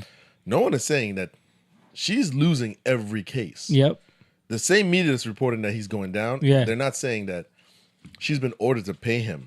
How about her attorney is in jail right now? He's in prison. Yeah. Right. But like the guy that they were on TV talking about should run for president. Remember that? Yep. Yeah. The guy that they were like, wow, he's the only one brave enough to take it He to was Trump. on The View. Yeah. They were who wasn't it? The Anna Navarro that said he should run for president. Yep. And Brian Stelter. Right. But yeah, let's keep playing this because there's more to this. Of the Trump-Russia ties back in 2016. I'll tell you one part of what he writes here. He says that it seems highly likely that at a minimum, confirmation bias played a significant role in the FBI's acceptance. You don't say. Confirmation bias. When you had a guy in the FBI saying, we have a backup plan. We have an insurance policy, is what he said to the woman he was sleeping with, who was also trying to make sure Trump didn't get elected. Yeah, I don't think there was any problem with confirmation bias. Do you? of extraordinarily serious allegations derived from uncorroborated information that had not been subjected to the typical exacting analysis that the FBI usually uses. He goes on to say that the FBI discounted or willfully ignored material information that did not support the narrative of a collusive relationship between Trump and Russia. Why do you think CNN is putting this out there now? Like, they had Trump on the town hall. Then Anderson Cooper has to come on and do like a grovel. Did you guys see that little clip of him being like, guys, I know what we did last night was hard to watch. and I understand why everyone's upset. But understand that we need to show the devil in his full glory. Like, that was kind of the statement he made. And also we need ratings. Yeah, right. That's the real reason. Our numbers are so low. And we need Trump. Trump is the only one that can save us. Oh, listen, that was the whole thing. The last 4 years, the media, they were riding high. So do you think they're trying to get Trump supporters to watch CNN? I think probably. Well, anything is better than nothing. Right. You know? Once Trump left, everything tanked. Yeah. You know what I mean? Yeah. I mean, you think about like all the people who are not there anymore. Yeah. They were like the most gung ho, they were their cheerleaders. Yeah. Think about it. Yeah. Brian Stelter, Don Lemon, Chris Cuomo. Yeah. These were the majors. Yeah. These were the and guys it worked. too. Yeah. It worked. Yeah. And people, I think too, part of it too is this. I think Trump was such a polarizing guy. It was the first time that a non-politician in this modern time won. That a lot of people tune in skeptically, trepidatiously, I guess, to see what's going on. But over time, people realize this is nonsense. And then it slowly faded out. Mm-hmm. And then everything that they were saying slowly got debunked. Mm-hmm. And then people just tuned out.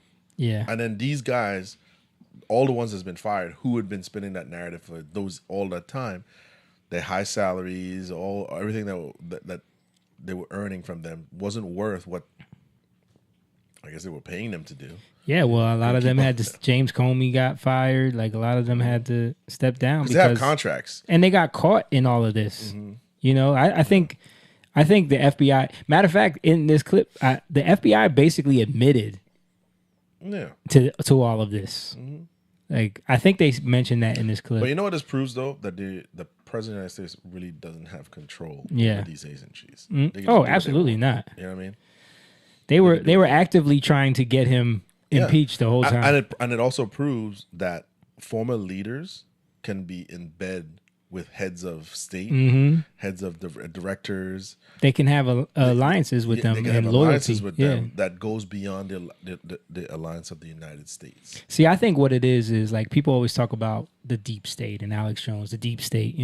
I think it's just there is a certain agenda in this country and probably globally that certain people in positions of power are all aligned in. And they have this illusion of a two-party system that you vote into and you have choice and all these things that we know are not true. And I think someone came in who is not a part of that system at all. Yeah. And they had to do everything they could to get him the hell out of there because he was going to mess up their plans. Mm-hmm. So the agencies, the FBI, the CIA, they're all in works with that one agenda. Right. So their allegiance is to that. It's not to the Constitution. It's not to the democracy of this country, as even though they would love for us to believe that. That's why I think a lot of people don't understand that. Yeah. Where interest and ideas all converge. Mm-hmm. Where you belong to the same country club, you belong to the same fraternities, you belong to the same religion, you belong to the same ideologies, whatever it may be. All of those interests converge. Bush and Obama are best friends now. And you have a vested interest because it's going to lead to millions of dollars.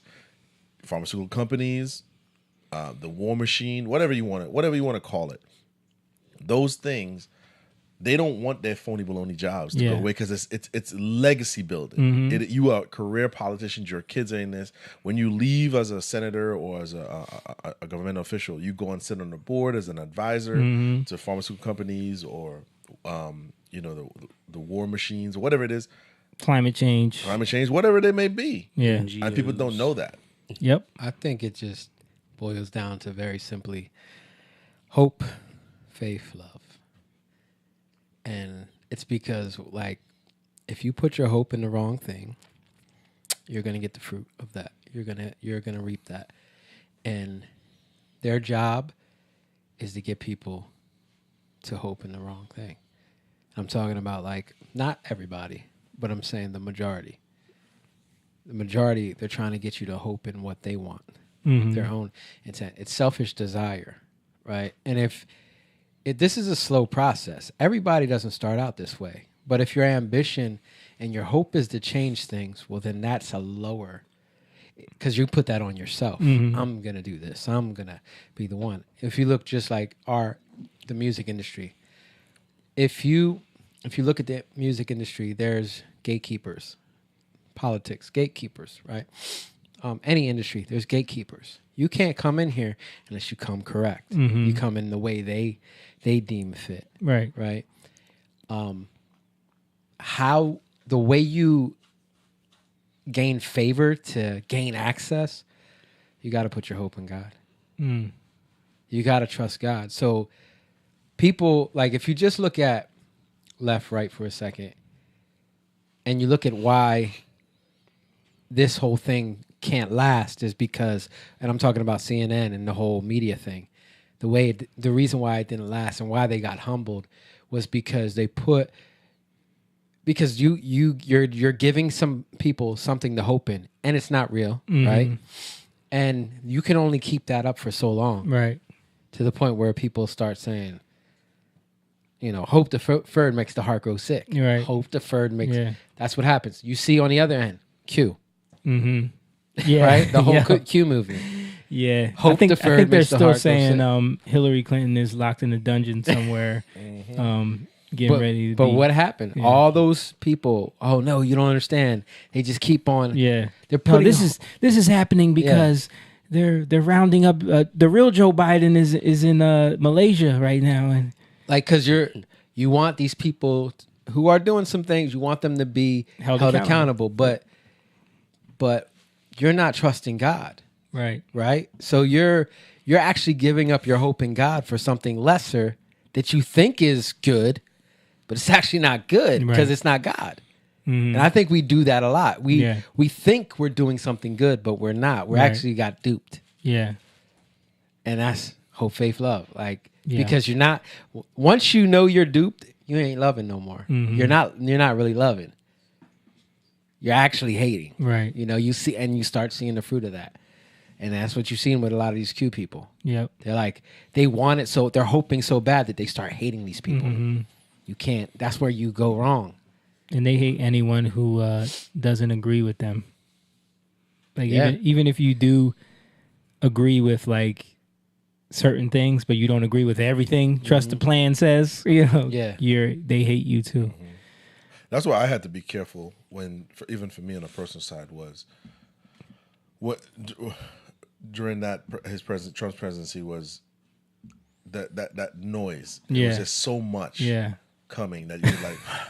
My God, dude, some of that stuff was so funny to me though. I would just see them talking about in this tweet right here, he actually misspelled the word force because if you look at the 13th letter of what he wrote in that word, that actually symbolizes this. If you go into gematria, and they would have this whole breakdown. Too much. It was why Trump? He's playing 18th dimensional chess with the world. And the thing was, at first, because I remember I was watching this one guy. Yeah, and I'm like, this is interesting. Yeah, but then after watching a few videos, this is some BS. Yeah, you already know because it's let me read some comments. Okay. We got Theris. Shout out to Theris. She says that's right. I don't know what she's talking about, but probably something we were talking about before. Jessica. What's up, Jess? Says, love hearing the origins of the name. Wilmer Navarro says, we have been conditioned to be pinned against one another. Yep. And then Lisa Sloan, shout out to Lisa, says, amen. All right, let me finish this clip up. Special counsel that he let continue doing their jobs. One was John Durham. Right. Doing Oh, this this was case, and the funny other because one this was their Biden way took of office. this was their way of trying to like sneakily give Biden props for this for this information coming out. Said he expected this investigation to find Jake. So it's very interesting. First of all, we should note that when President Biden took office, there were two special counsels, or one U.S. attorney and one special counsel, that he let continue doing their jobs. One was John Durham doing this case, and the other one was the U.S. attorney in Delaware investigating Hunter. So that is why this was allowed to proceed. A couple quotes here from. No point. Like, what did that have to do with it? Just want to make sure you guys know that Joe Biden is the best. From Durham's report. One, based on the review of Crossfire Hurricane, that's the investigation into Trump and Russia, and related intelligence activities, we conclude that the Justice Department and FBI failed to uphold their important mission of strict fidelity to the law in connection with certain events and activities described in the report. And he says about, quote, regarding certain personnel intimately involved in the matter, there was a, quote, predisposition to open an investigation into Trump. He is basically saying, he's not, these are not criminal allegations, but he's saying that this was unprofessional and failed to meet the standards of the Justice Department and the FBI. You know what's wrong here? In my estimation here is that this guy does an investigation and he never speaks to the American people. The news people are speaking for him. Imagine if he would come to did the a press conference and said, "This is what I found." Yeah. Then I think people, but having a bunch of guys go over talking points, doesn't really. People are going to tune this out. Versus him coming to the American public, just like the press secretary does, and say, "I've been investigating this, and these are the things I found." Right. You know, would that happen? No. So why do you think that CNN is bringing this stuff out? Well, we just talked about that. Because they're trying to get ratings. They need Trump. They need Trump for ratings. And they're not owned by the same company anymore either. Yeah, they have a new. Bought out. They got bought out. They have a new CEO. All that. Yeah. So yeah. And he did say he wants to make it more moderate news. Like he wants to take away the left leaning on it. He did say that was his mission. You know, you can see even with that little Joe Biden thing. I forgot there was some sexual stuff going on too with the old dude. Yep. What old dude? Man, he's been through a lot. The old CEO Zucker. Yeah. Yeah, I mean, but so anyway, so the basically the investigation showed everything that we already knew. But it just kind of exposed it to the public that like this was all not everything. They didn't mention that, Hillary paid for. Well, that's all in the report. That's all in there. Yeah. But CNN didn't mention that. Oh yeah, no, they didn't mention that. No. They didn't mention that Hillary Clinton was the one who funded all that research. It's sad that we had to go through that for all those years and watch people just totally believe lies that we knew were just blatant made up lies. Yeah. You try to tell people, you try to explain it to them, they don't want to hear it. Straight divisive. Yeah. But it's like that's how much power the media has, though. Well, that's the power they were given. Operation Mockingbird, man. I think. But again, they're only given that power if people allow that. Yeah. Who's watching? Yeah. Right. I think some of the rating is fake anyway. Yeah, I think so too. I think CNN ratings, definitely fake because they like. What do we see when we walk through the airports, or just like a bar or something like that? They just have CNN playing. Yeah. And plus, do they like sign contracts or something like probably. that? Yeah, probably. You have to have CNN playing. You remember that scene from Anchorman, where Channel 4 News walks up on was it Channel 2 on the sidewalk, West And- Mantooth. Yeah, West Mantooth. And he's like, how's it feel to be number 2, Mr. Mantooth? He's like, you know those numbers are fake, Burgundy. He's like, they don't even know how they really track those numbers. There could be two TVs in a household and something like that. I don't know. Like, nobody knows how those numbers are tracked, which is true. It's like, how do you know really who's watching what? Stop it. I think we've been talking about this from probably day one of the podcast, is how fake the media is. Yeah. I showed that clip. I saw you guys post a clip of their fake Iraq war. Yeah, we had to play that again. It's like, come on, man. Yeah. Did we play that last week? Was that last week? I think so. I think so. Yeah. But talk about corn now. You want to talk about corn now? I showed Nana's dad those clips, and he don't care. He still watches CNN. Yeah, he loves it. He can't get enough. Yeah. There was one more thing I wanted to talk about. Let me see. Speaking of Joe Biden and firing people, you see he fired the IRS team that was in charge of uncovering hunters, or the whistleblower. The that was whistleblower? supposed to speak to Congress. He fired the whole team? He fired the whole team because they didn't know who the leak was. Wow. Investigating the Yeah. IRS side of it. Makes perfect sense. This is what I want to talk about, because this goes into the new version of propaganda real quick before we get into the corn thing. There's new versions of propaganda. Yes, so we've been talking about, like, we showed the clip about how they're trying to recruit young Gen Zers on TikTok and stuff like that to get people out to vote for Biden. You know, did you see remember the clip we played of those 2 young boys who were like clearly being paid to make this content? They're like, the Republicans don't have a plan for us in the youth, so we're voting for the Democrats.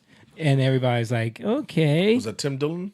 No. Tim Dillon actually interviewed them. Yeah. And he actually got a viral moment out of them. I saw Where that. they He said, messed up. Don't play. Yeah, they were like, please don't clip this. Please don't clip this. Yeah. So anyway, there's an organization because used to be Gen Z for Biden on there was an organization, Gen Z for Biden, on TikTok, and they changed the name. They realized that was too telling. Idiots for Biden. Yeah. Oh no, sorry. No. So they changed it to Gen Z for Change. And it's this whole organization where they're trying to recruit young Gen Zers to push narratives about why people should vote for Democrats, basically, and vote for progressive candidates, like the ones who want to push child sex surgeries and all that stuff. So there was You make it sound so crazy. I love how he does it. It's what it is. He's like, hey, it was child sex. It's what it is. They're pushing child sex surgery. Listen, you're not gonna get me to use your wizard language of gender affirming care. You're not gonna get me to use that. I'm gonna say what it really is. That's why I had to break down specifically what people are doing with those surgeries they're doing last week. Yeah, you heard that? Yeah. I had to break, because it's just like with the corn thing that we're going to talk about in a little bit. If we can't be honest about the fact that if you are consuming that content, you are contributing to sex trafficking. You're contributing to drug addicted runaways who are being paid to have sex on camera with, a lot of times dudes that are, they're predators, you know what I mean? And it's like, we have to be honest about what that is, what that industry is. And I don't think people are. But anyway, I want to show this clip because there was a Twitter space with one of the people who are paid by Gen Z for Change, and how he just got completely obliterated. You saw this? Yeah, I did. He got obliterated on a debate because, like, this is how uninformed these people are, that they're paying to spread this propaganda. Makes no sense. No. You're telling me 13.2. So let me start out with where they're at. So they were having a debate about, of course, he's a black dude. He's a TikTok creator. He does a lot of commentary about police, and unarmed black people. So he was in this Twitter Spaces arguing with them about how 30% of the black community is killed by police. Yeah. 30%. I'm just gonna leave that right 30. there. I think you said like what, like 27%. I already know what that. And that, I think I know what they're doing. That's like equivalent to like. I think I know how they calculated that. Let me just play the clip. Let me play the clip. Million black people are getting shot and killed unarmed every year. There's context to that. There's definitely context to those numbers. Dude, you're fucking crazy, dude. That's like a fucking Holocaust. And dude, every black person would be dead in like fucking 3 years. Like, what are you talking about? That's crazy. What are you saying? Yet we're still dying. Dude, in you know what record the actual numbers answer more is? than white. Jeremy, do you know what the actual answer is? Because I actually have the real numbers. You've clearly never done this. I'm fucking mind blown right now, dude. The real number by Washington Post, keep tracks of this. Unarmed black people shot by police, men and women. It's usually like 10 people, dude. It's like 10, maybe like 20 in a year. Sometimes it's like 8. You know, it fluctuates. But it's like 7 to like 22, maybe. Like, that's what it is. Not million. Like, that's just total. Do you believe that? I'm gonna have to do more research if you say He's arguing for a point he knows nothing about, and he's someone who's being paid to propagandize Gen Zers. Yeah. You were claiming like fucking, what was the number, Jonathan? 30% of 44 million. 13.2 million. You said 30% of the entire black population. That is crazy. Roughly, yeah. I actually believe that that. is insane. I actually Like, believe if- that. dude, legit, 20 to if Harry 30%. and Chris were in here even right now, they would be like, dude, what the fuck? We got to tell Elise to fire this guy. This guy's fucking nuts. Like, he's out of his fucking mind.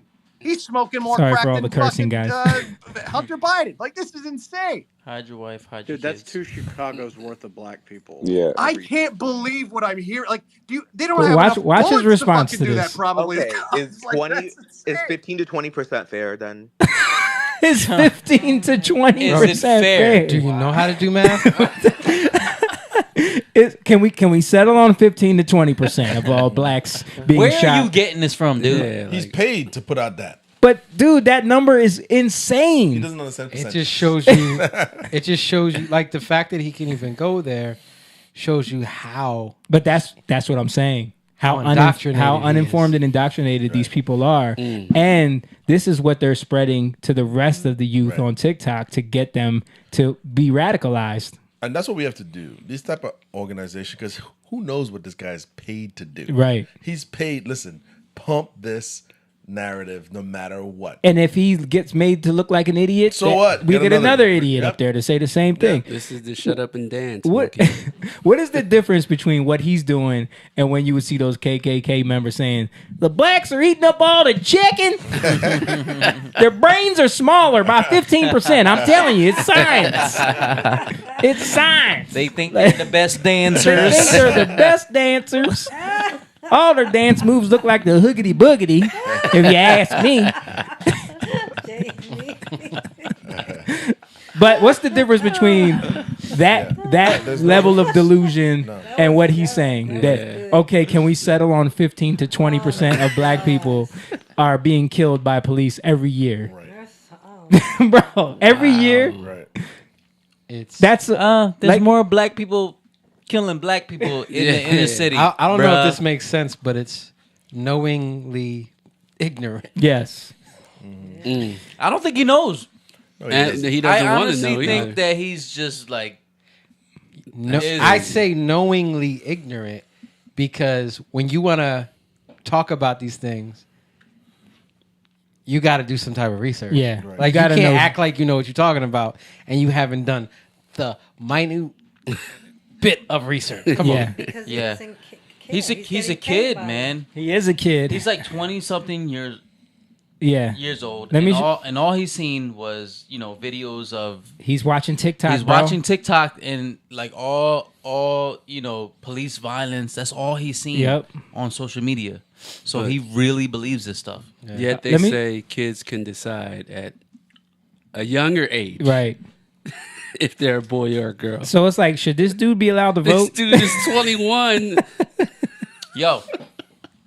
And are you about to show like what happened to him? No, I'm gonna show that next. Okay. But let me show one more clip from that Spaces that kind of This is like crazy. shows his way of thinking. Jeremy, go ahead. Thank you, Nuance. I just wanted to say that I've been part of Gen Z for Change since 2019. We were called TikTok for Biden. We were not partisan, but of course we encouraged Gen Z to, vote for the people that they felt, in their heart were right. The second thing that I wanted to say is we changed our name from TikTok for Biden to Gen Z for Change because we wanted to Is that our reaction? Because you were nonpartisan. Dude, how is TikTok for Biden nonpartisan? That's crazy. We're nonpartisan. Is that all like reactions? Like Yeah, those are people's. each one? Those you can hit reactions when people are talking on Twitter Spaces. Twitter Spaces is like Clubhouse for Twitter. It looks like Clubhouse. Yeah, they copied off Clubhouse. So this dude, he literally introduces himself like, I've been working since 2019 for Gen Z for Change. We used to be called TikTok for Biden, but we were nonpartisan. What? Yeah. It's in your name, bro. Yeah. Oh man. So what happened was, It's just sad. It's it sad, But because like this is what happens. You can take it down, Mom. This is what happens when you tell kids to get involved. that they get trophies for anything Yeah. they do. Yeah. Now, keep that in mind because what happens next in the story exemplifies that point even further. So this dude started going on a rant on Twitter about how tonight wasn't a good night because he got destroyed in this debate. Tonight wasn't a good night, not feeling well. Then a couple hours later, something's wrong, having heart issues. Boom, couple hours later, this dude checked himself into a hospital because his anxiety was through the roof because he lost this debate. Wow. Yeah, you can't handle it.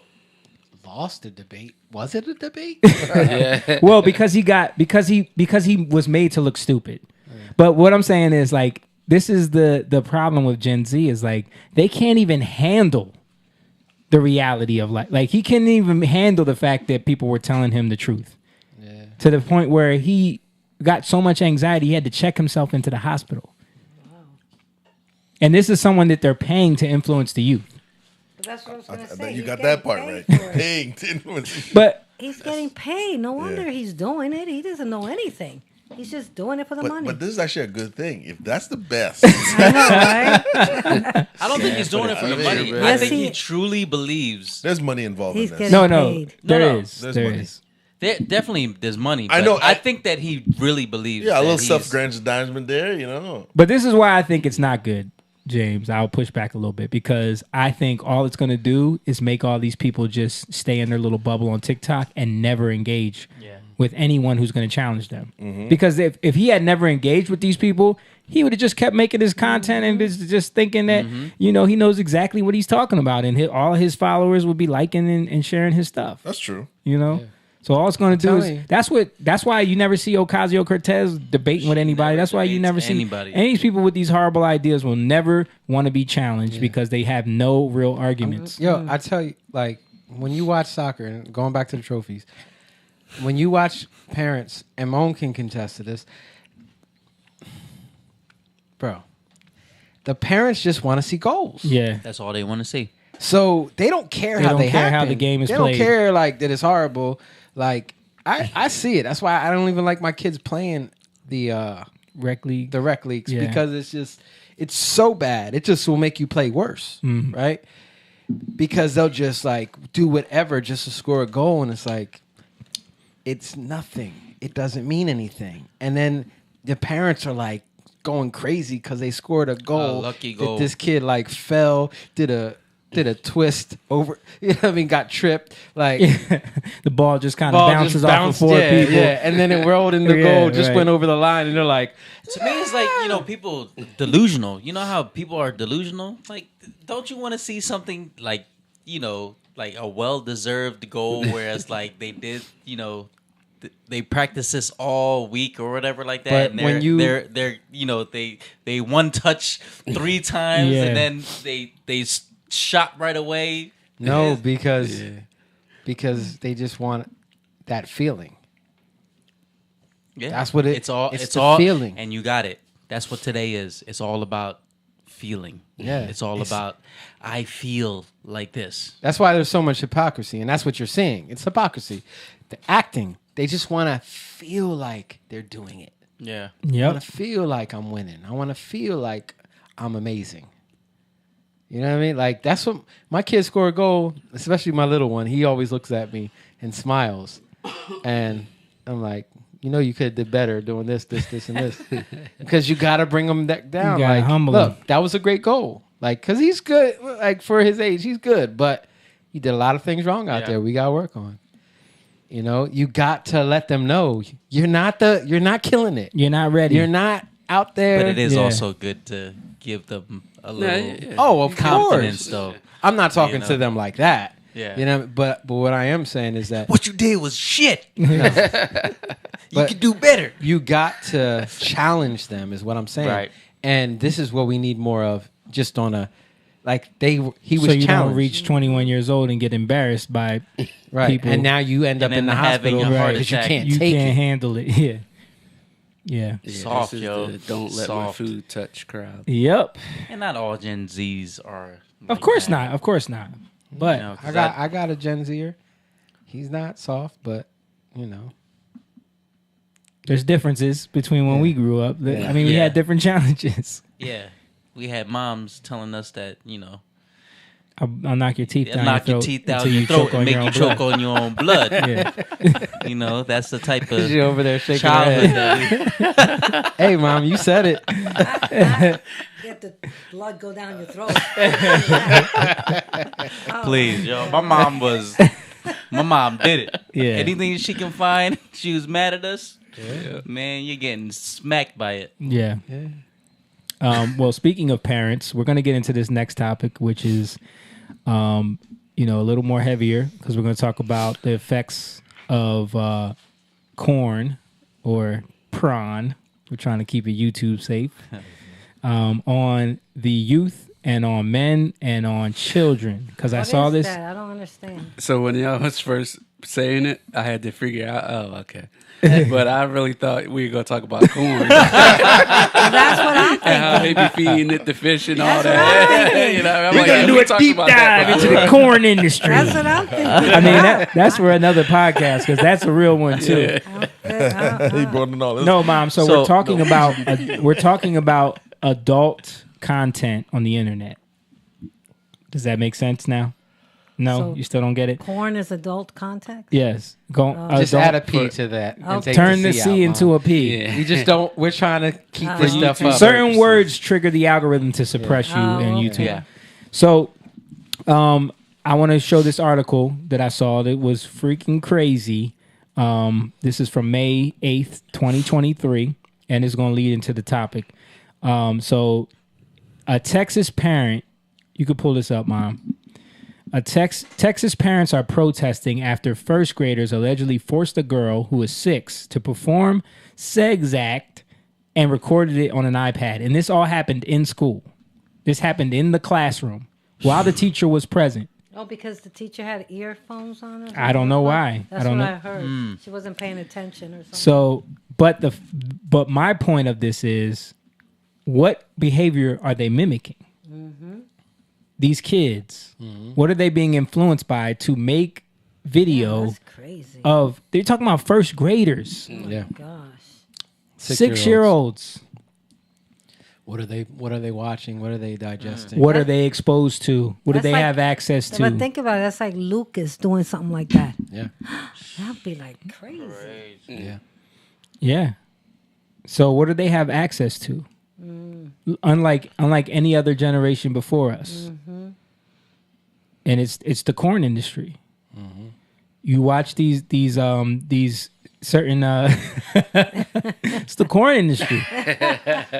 It sounds so funny. All that yellow, yellow stuff. Yeah. No, but then one of the states just passed a bill that all of the sites will have to you have to provide an ID to access their sites.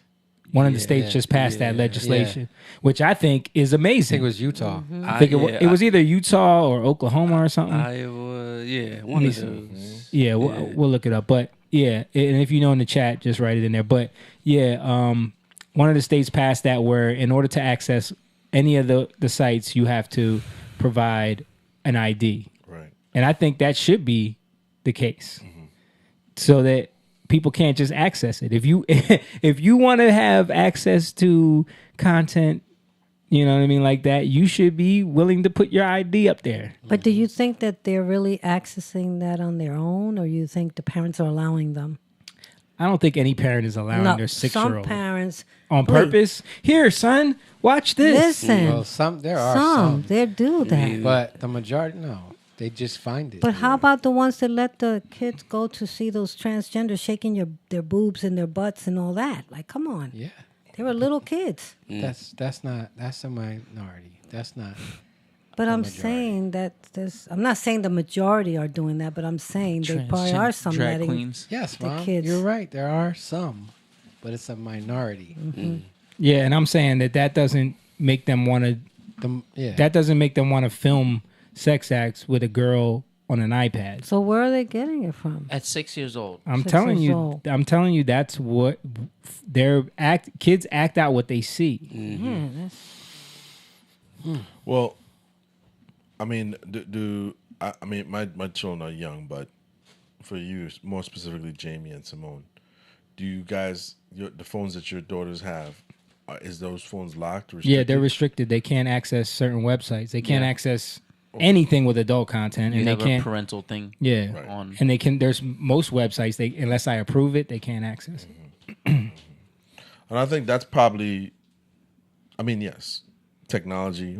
That's the era they're in, but maybe some parents aren't vigilant enough to do that part. At least to just give them this thing. Yeah. And once you give them that, it's like giving a kid, a 17-year-old boy, a Lamborghini. Mhm. What do you think? Don't speed. Right. What do you think is going to happen? Yeah. You know what I mean, so it's incumbent on the parents or whoever is guiding them to set those rules and say, no, this phone or whatever, you can't access this. Yeah, that's true, but it should also be a lot harder to access. No, that's true. I That's think. true. It has to be, but I think if it's not done at home, when they get out in the public, they have no chance. Right. You know what I mean? Once you get out there, your friends start showing you the stuff. Yeah. You know, back in the day when I was younger, that it's an old Playboy magazine that a friend Found his dad, his uncle or somebody, something yeah. like that. You know what I mean? Mhm. It's- you're introduced to it by not even in your own home. Sometimes it's in the and I can't even say the circle you keep because it's just so random. It's just like Yeah. you know. Now on a phone, you're in school, they see it. You know. Yeah. But you're talking about 6-year-olds though. That I mean, it's terrible. It's Yeah. terrible. It's And horrible. I think you only get to that point when you just have so much access to Yeah. stuff like that. Which is, I mean, there's a reason. I always say that there's a reason why porn is free. There's a reason, and I don't know what that reason is, but I think it has something to do with 6-year-olds filming themselves. Well, it's the destruction of the mind because once that sensory organ has a taste of that, that's what you want to see. You know Yeah. what I mean? And I think it definitely has an effect on society. Oh, it does, no doubt, no doubt.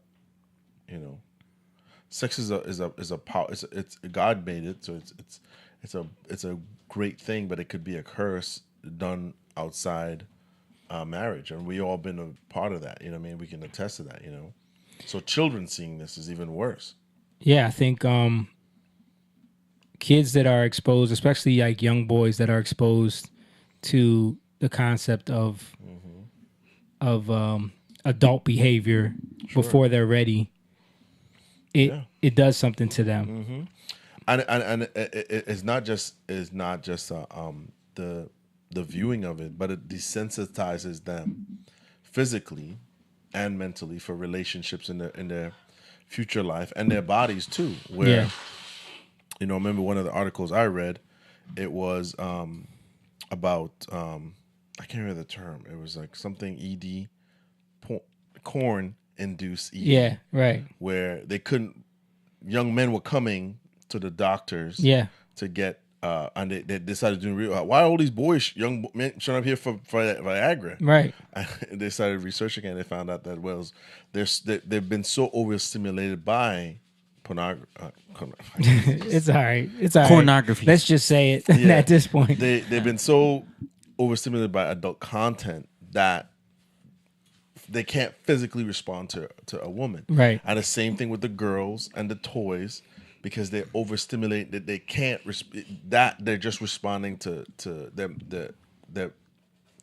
them physically pleasuring themselves or toys. Yeah. You know, and I was like, what is this? Yeah. But this is the person who did it was like, this is a collective of research to show that there's so much of it instantly now that this is all these kids do. Yeah. These young boys. You know? Right. I mean, and girls too are doing it too. So. I mean, when we were teenagers, man, if we had that type of access, we was didn't stand a chance. No. Yeah.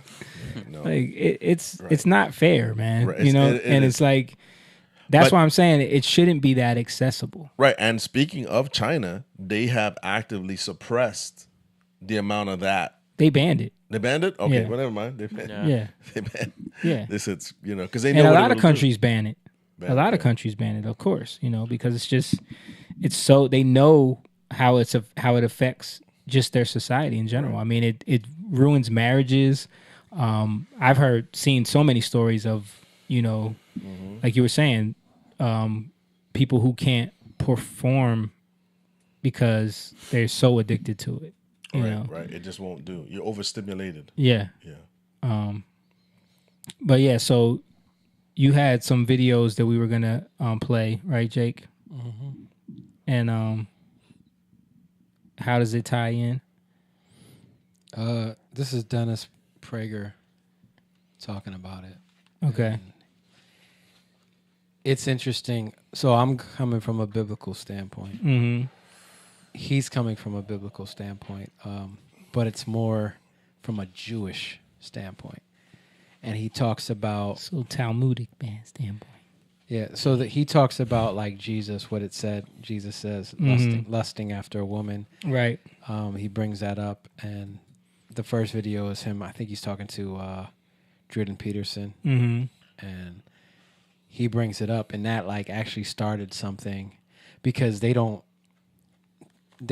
kind of don't separate lust from desire. Okay. Right. So that's where they go into that, which is a little interesting. Identical religions. We have no equivalent that if you look upon another woman with lust, it's as if you have committed adultery with your heart. There's only one way to commit adultery in Judaism, and it's with a different organ. And I'm not being cute. I'm being very realistic.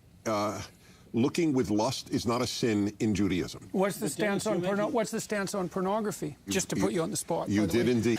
Okay, so my answer, when it's raised on my radio show, I have a male-female hour, and I'm very open about sexual subjects. I always ask if a wife calls me and says, my husband looks at pornography, I found on his computer, I have one question. How is your life of intimacy with your husband? Is it good? In other words, is the pornography in lieu of you or in addition to you? And I know this is not a religious answer, and I'm not even giving a religious answer. I'm giving what I think is a moral and realistic answer. Men want variety. And if adultery So let's is stop right there, because that's the key. He's giving a moral and realistic answer, right? I think even what he's saying can go over to the red pill manosphere, right? Yeah. Because the way they think is similar to what he's saying. Yeah. Right. So I just wanted to make that caveat. Right. They believe high value men should exercise their options. Right. If pornography is a substitute for one's wife, it's awful. If it's a substitute for adultery, it's not awful. Obviously. Okay. So that's where he stands. Okay. So he's showing the distinction because like the teachings about if you even look on another woman and lust after her, you've committed adultery. That's from Jesus. That's not in the Talmud. That's not in the Torah. So they don't believe in that. Because Jesus said I've that. heard this actually from a Jewish person. Okay. So to them, pornography is okay. Hence why there's a lot of pornographic companies, if you will, that are ran Owned by Jewish those people. Yeah. Yeah. So just so people know, he's coming from Matthew 5:27. It says, "You have heard it said, you shall not commit adultery, but I say that everyone who looks at a woman with lust for her has already committed adultery with her in his heart." And I think the distinction there is Jesus was trying to show them how, like, you think you're keeping the law, but you have no idea how deep the law goes that you don't keep. So you're holding yourself on this high horse like, well, I keep the law. I'm a good Jew because I've never committed adultery. And he's like, bro, even if you look at a woman and lust after her, you've committed adultery. And he says something interesting after. He says, now, if your right eye is causing you to sin, plug it out. Yeah. Or tear it out. So I'll just leave that there. And remember when that artist did that? What was his name? The one guy. He was like talking about high on drugs, and he Picasso? No. There was an artist in like the early 2000s, an R&B artist who was like he was high, but he was like also like reading the Bible, and he was like that? I forget he was like a one-hit wonder, and he fell off after that because remember he was high, but then he was starting like, I've been lusting after women, and he plucked his eye out. He plucked his own eye out in a hotel room. Yes, and they rushed him to the hospital. It was in the news. I remember. Yeah, that was a crazy story. I forget what his name was, but you know. So now we'll go into he's kind of like debating with a guy, but I put in a clip about I put in a clip with Ben Shapiro because, you know, another Jew. Yeah. And he's talking about it from his standpoint also, which is, I'm just trying to get like, there's a Jewish perspective and there's a Christian perspective. And that's interesting because... He said, another Jew. Yeah, because as a Jewish person, I'll say it that way this time. As a Jewish person, you're still coming from a different way of seeing things in a sin perspective, because being a Jew doesn't change you. Yeah, it just causes you to live by the law, right? So you're not changed when you're born again. Because of Jesus, you're changed. Right, you're a new creation. So that's different. Now we have to live by that, right? So that's a whole different way of seeing things, which they don't have, right? So let's go to what Judaism is really about. You mentioned the commandments, and you kind of said, you know, there's the commandments and there's making God real in your everyday life. That's what the Ben Shapiro already talks fast. You sped up this clip. Oh my god! Oh my gosh! Okay, let's try this again. Just trying to get it through fast. I know. The commandments, and you kind of said, you know, there's the commandments and there's making God real in your everyday life. That's what the commandments are supposed to do. So what Judaism says is that you are a human being with the capacity for great good and the capacity for great evil, right? You have literally the Yetzer Hara and the Yetzer Hatov. You have a desire for good and you have a desire for evil, and these two things are battling in you literally at all times. And what your job is to do is, regardless of what you believe, you do the thing. The thing that is in front of you is the thing that you do, right? So we have this arcane set of rules, and this arcane set of rules is made to reify the presence of God in your life. And even if you don't recognize that's what it's doing, by you doing these things over and over, you're cultivating virtue through action. So it's like you reach God by doing the thing, whereas I think that Christianity almost comes at it backwards. And through ceremony, right? Through your behavior, through ritual, through all these things. But it's you know, I think Christianity comes at it from the other way, and there's reward in it and there's a risk in it. The reward in it, Christianity says you believe the thing, therefore you do the thing. Judaism says you do the thing, therefore you believe the thing. Wow. Right. So you take the prescription and you will experience God. Right. Christianity, experience God, experience Christ. And because in your you're doing heart that, then you'll do the good thing. You do the right thing. Right. And so the problem, the reward of that is that the access point in some ways for Christianity is a lot easier, right? You experience a transcendent moment, and now the transcendent moment is supposed to animate your life. The danger is transcendent moments disappear real fast, right? You have a transcendent moment, and right now you're feeling God, and then 5 minutes from now you're not feeling God, right? I mean, if that's the message of the Book of Exodus, where they receive the Torah, the 10 Commandments on Mount Sinai, and 5 minutes later they're building a golden calf, right? The transcendent moment ends, you're building a golden calf. Judaism. So I would say he didn't get that right. Yeah. Like a little bit, but at the same time, it's like, no, you experience something. Therefore, you start to move in faith, trusting God. And through trust, you start to do things that you don't understand why you're doing it, but eventually, because you trust God, He teaches you. That's why we have the Holy Spirit. Mhm. The Holy Spirit teaches us as we go. It's not you just have this experience and then it goes away, and then you're like the people, No, that's why He gave us the Holy Spirit. Okay. So that we wouldn't be like that. So it's not you do the thing. I mean, you experience the thing and then you do it. No, that's not what it is. Right. You experience something in your heart. You're right. And because you experience that in your heart, that's the Lord. Like you can't.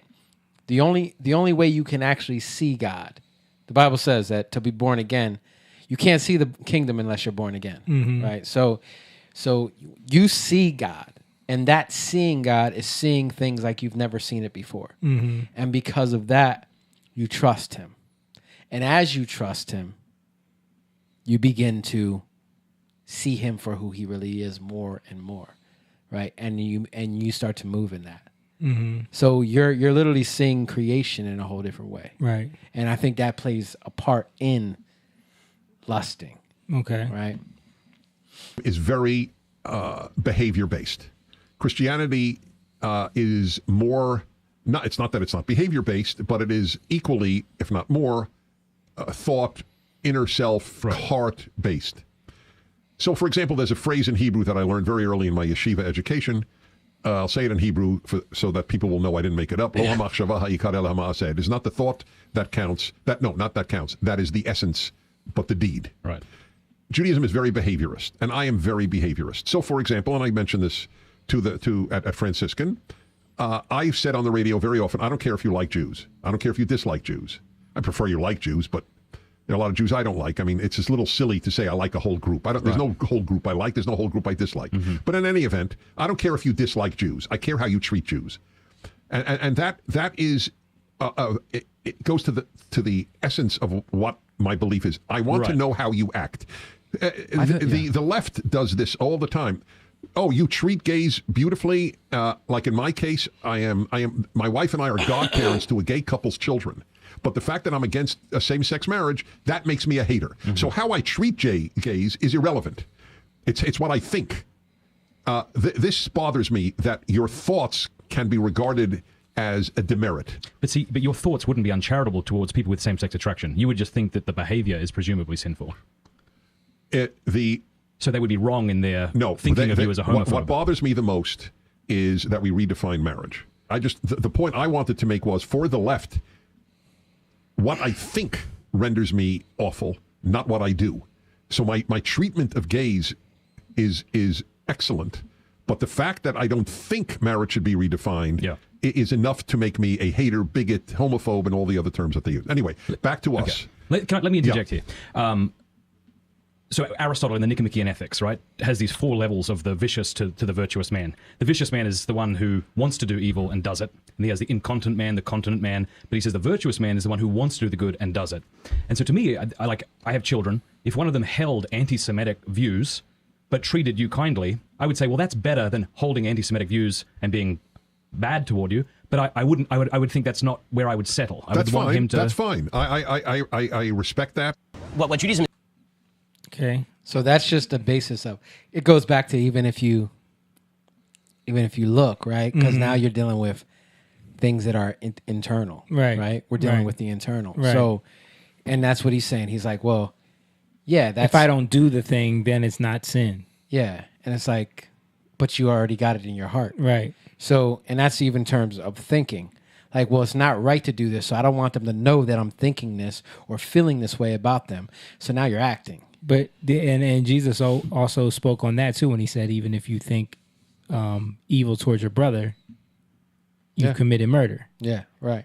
So again, it goes back to what's going on internally, right? And that's where he's saying, like, he's saying that, no, I just want people to treat people right. But the thing is, he said, I treat gay people excellent. Mm-hmm. Well, then you become your own judge of how you treat people, right? So now. But the thing is, if you feel that way inside, how could you really treat them excellent? Mm-hmm. It doesn't make any sense. Like, oh, I'm nice, I'm kind to all Jews, right? But I can't stand Jews. Right. Like, that's still evil. Mm-hmm. That's what Jesus is saying. Like, it's still evil. So what he's getting at, you're getting the disconnect here, right? Mm-hmm. There's a disconnect in how we see things. Yeah. Hold on, are we still live?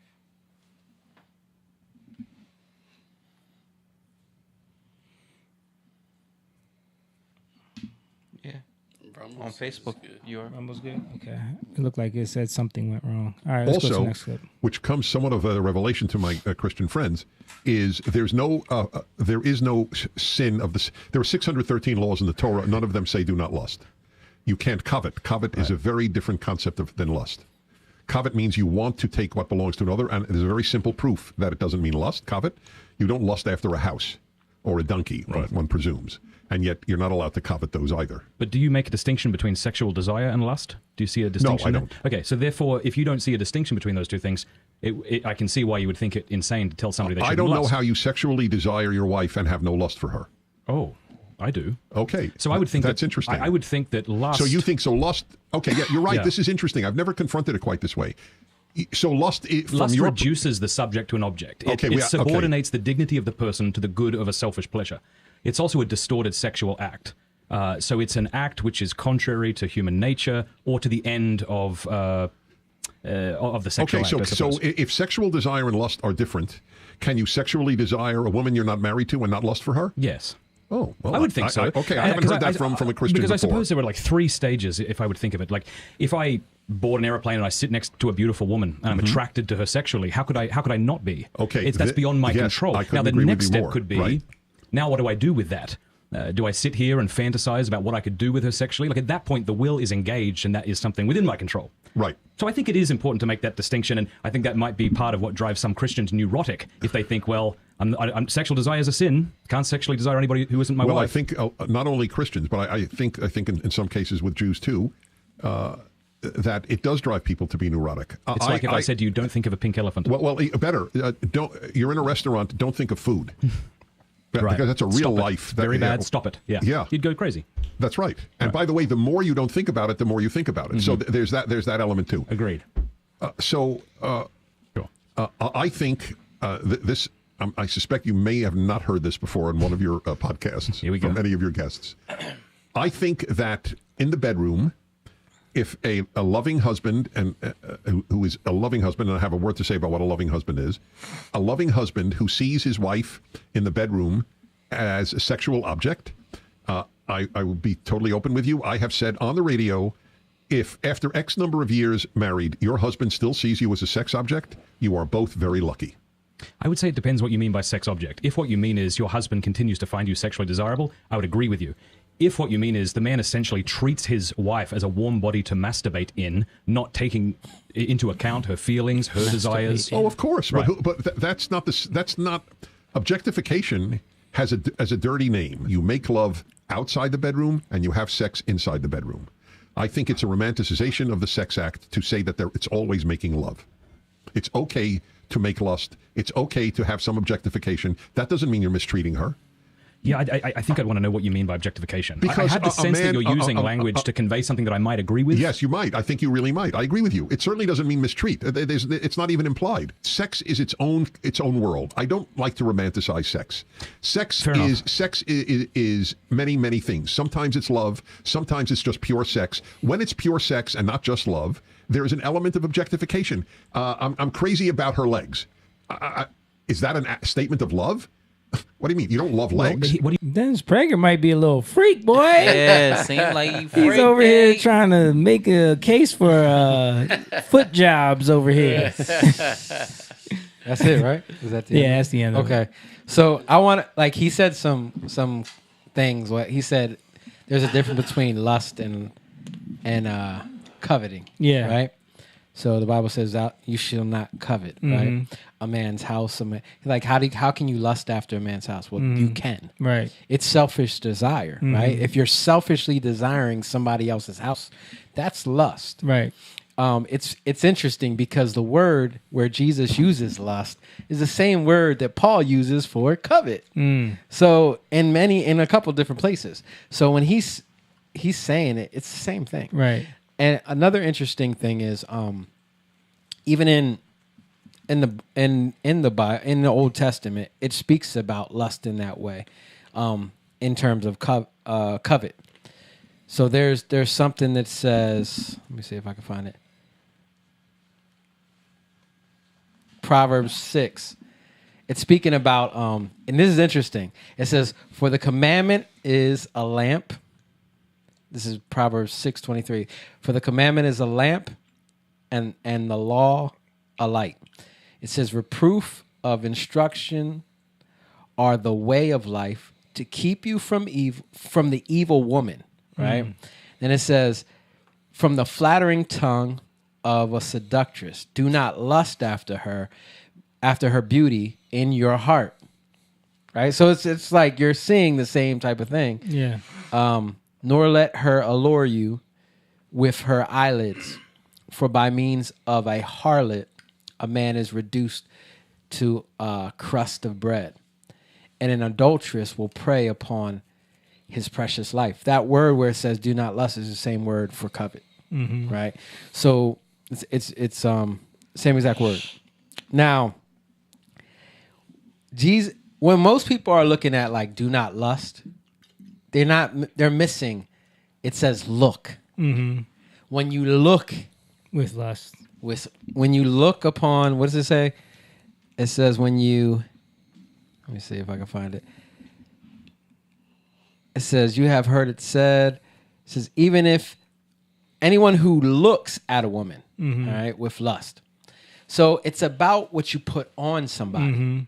It's how you view them, right? And you view them when you do that. Damn. Yeah, right. But so like you can see somebody is sexually desirable, but are you going to take that further? Right. You can take that further in your mind. But it's how you view them. In what light do you see them? Right? Do you see them in the light of God? And that's where we need to, like, because they said you can become neurotic, because it's like, and I know I had it, like when I started to serve God and I read that, I'm like, oh, everybody, I can't look at a woman like that. Oh, no. So it's like, but then I started to realize, wait, they're just women. They're just, they're sexually, I just can't focus on it. Right. That's all. Right. Like, oh yeah, she's pretty. That's it. Like, you got to leave it there. Right.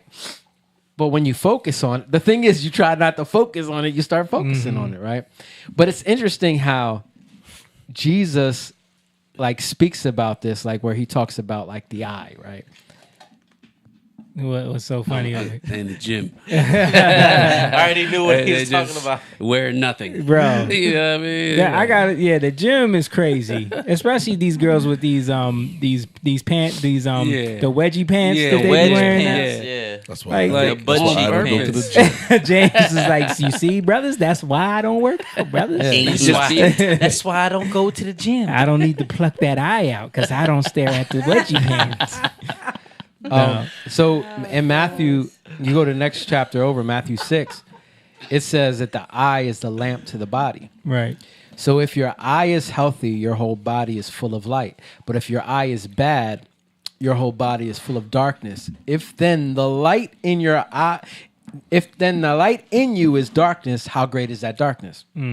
So we see everything through a light, but is that light darkness? Okay. Right? Even it says Satan comes as an angel of light. It also says that when he's talking about that, he's talking about these apostles who come, these teachers who come, right, in this light. But see, it's a seducing light. You get what I'm saying? It's to take you away from Jesus. It's to take you away from hope. We were talking about that earlier. Like, it puts people on a lower state of hope, right? Hope to fulfill your desire, how you feel. You get what I'm saying? So now you're looking at things through that lens. It's a different lens. When was the first time this happened in the whole Bible? What? With Eve. Oh yeah. With Eve. What is she? Dude, the two words for covet and another word that's connected to desire, or you could call it, sometimes it's lust. It's right there in Genesis 2. So it says that she saw that it was good. Mhm. She saw the tree was good. She didn't see it that way until she listened to the serpent. Mhm. See, the Satan comes as an angel of light. Right. She listened to the serpent. The serpent changed her perspective. Okay. Now she saw it differently. And then when she ate it, it says it changed the way she saw things. Right. So everything is about how we see things, right? Mhm. And you go back to Genesis 1. That was Genesis 3, by the way, not Genesis 2. But when you go to Genesis 1, what is God doing? He's creating.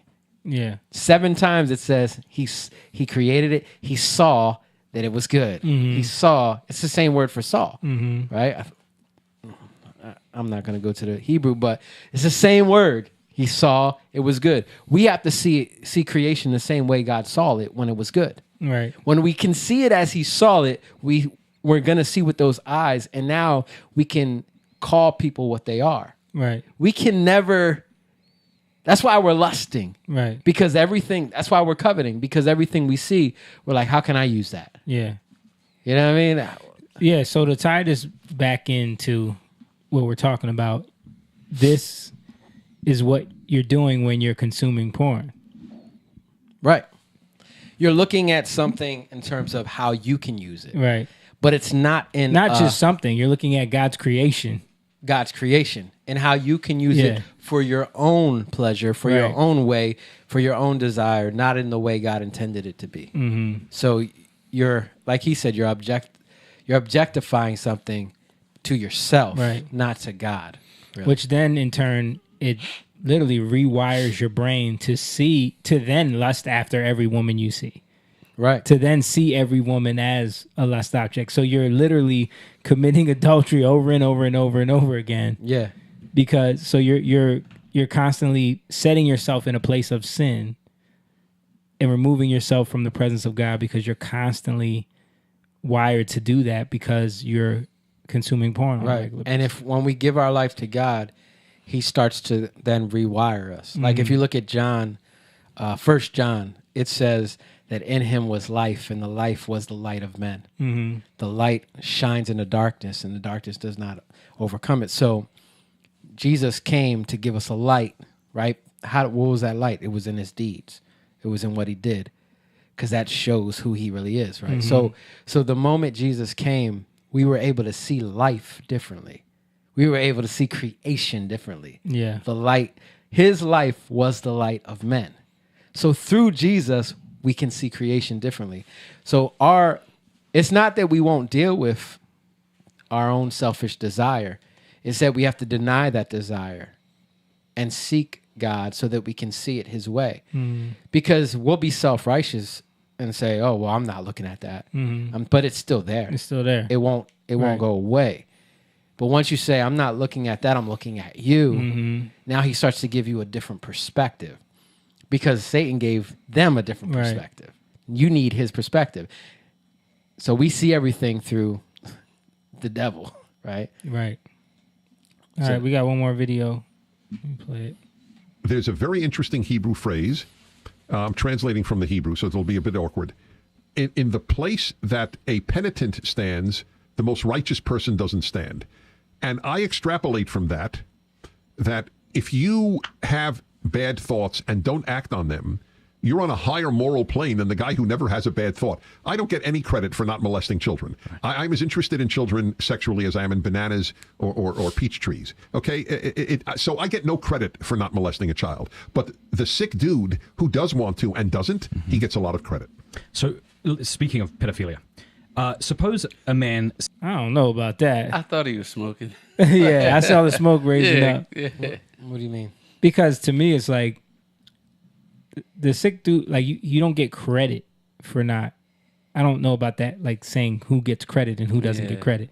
To me, it's like you want to get to a point where you don't have those thoughts. Yeah, it's not about credit. Yeah. But he sees it from that perspective. Right. Because it's about righteousness in that Mm. sense.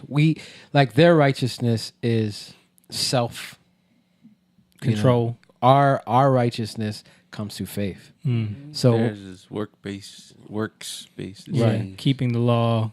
and there is, but I think there is some truth to what he's saying, because like what he said was, this guy who's dealing with attraction to children is different. Like I don't have that. Yeah. Right? No, that's definitely like your struggle is something that I can't relate to. Right. I get that. Or people who homosexual, I don't relate to that. Right.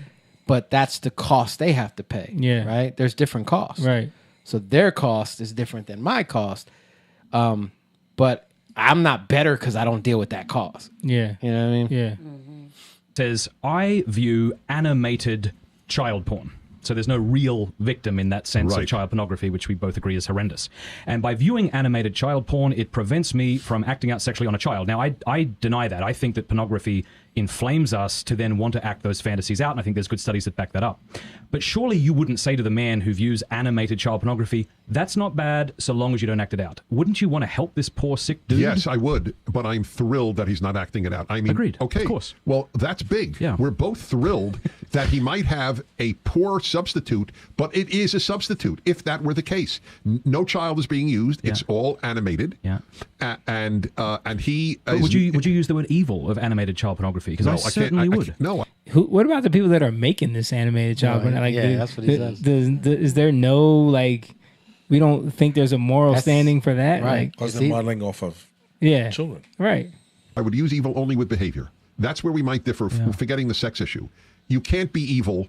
You didn't do evil if you thought evil. You did If evil I'm if you masturbating committed. to animated pictures of pornography, I'm not doing something evil. That's correct. Yeah, I think that's despicable. So now I was just thinking about this. Like, dude, this is crazy because you look at Western civilization. Mm-hmm. It wasn't Western civilization didn't get great because of Jews. Mhm. It got great because of Christ. Yeah. Right? Meaning how people process things, Yeah. right? So you're seeing how he processes it. You're seeing that disconnect to where we process things, and it's like you don't even realize that we're so deep in God that even the perversion of how you think people think is still comes from God. It's just got to be twisted back. Like Right. I'm saying, even the way what he was talking about with like the leftists, right? Yeah. That well, you think that, so you're bad. Yes, but not in that way. Right. You know what I'm saying? Like Right. that's it's so inundated in the way we live our life. Yeah. That his way of thinking is actually foreign. Mm. It's crazy, right? Yeah, it is. It is. And I think that's like that way of thinking is actually instituting a lot more issues. Yeah.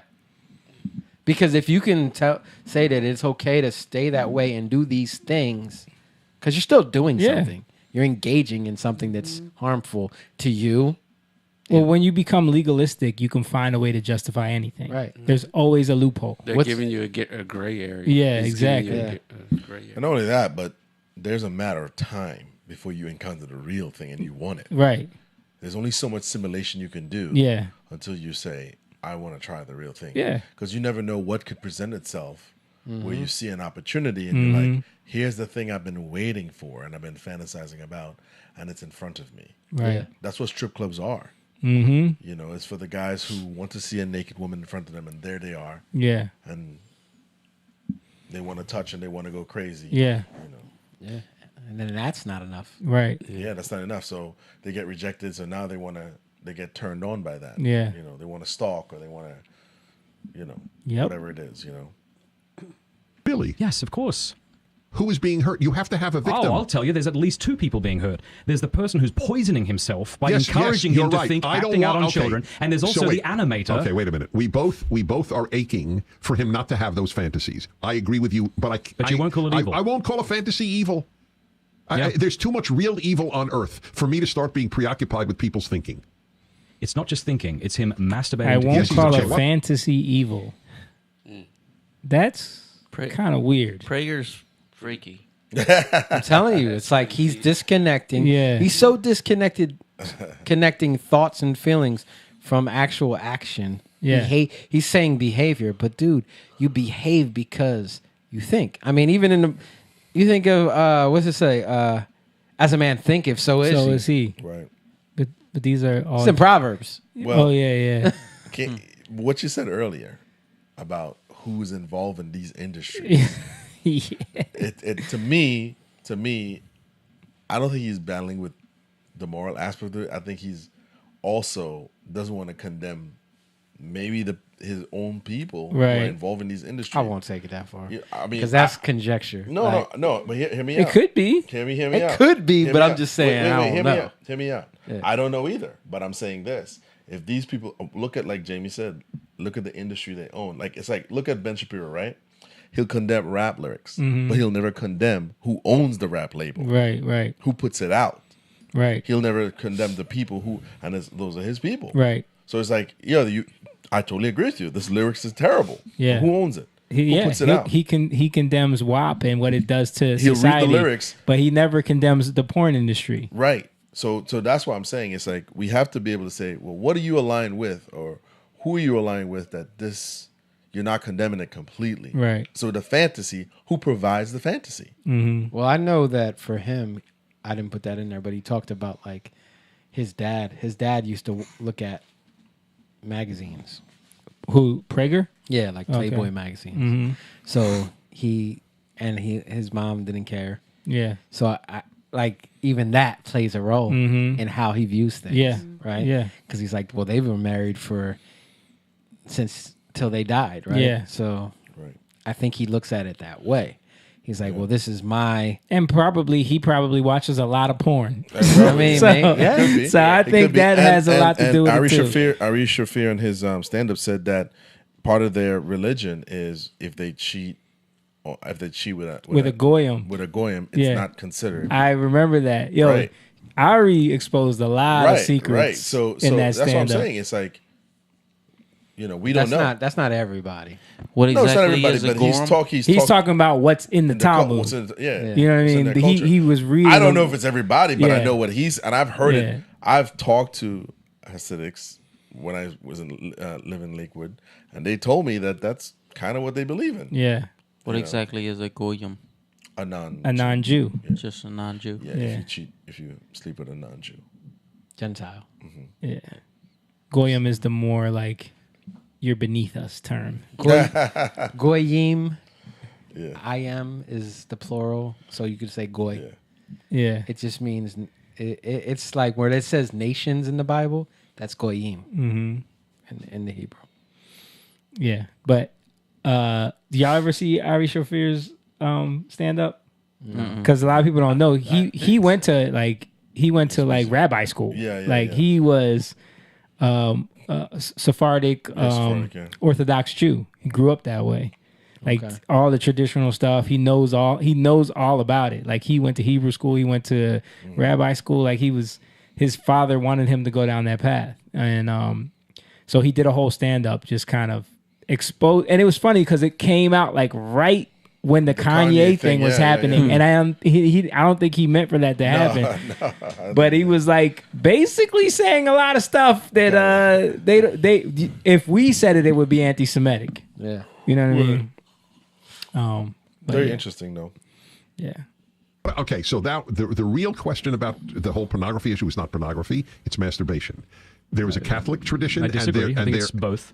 I think both masturbation is evil, but I think pornography is okay, a so I greater don't think evil, I would say. masturbation is evil. And what about a man who can't attract a woman? He should spend his life, obviously, then. Yes, because masturbation is not like urination. It's not something you need to do, or else you're going to become neurotic and die somehow. You're not going to find anybody in the morgue with a tag on their toe that says virgin or something. And I think it's a pornified culture that's given us the this ideal idea. life would involve none of this.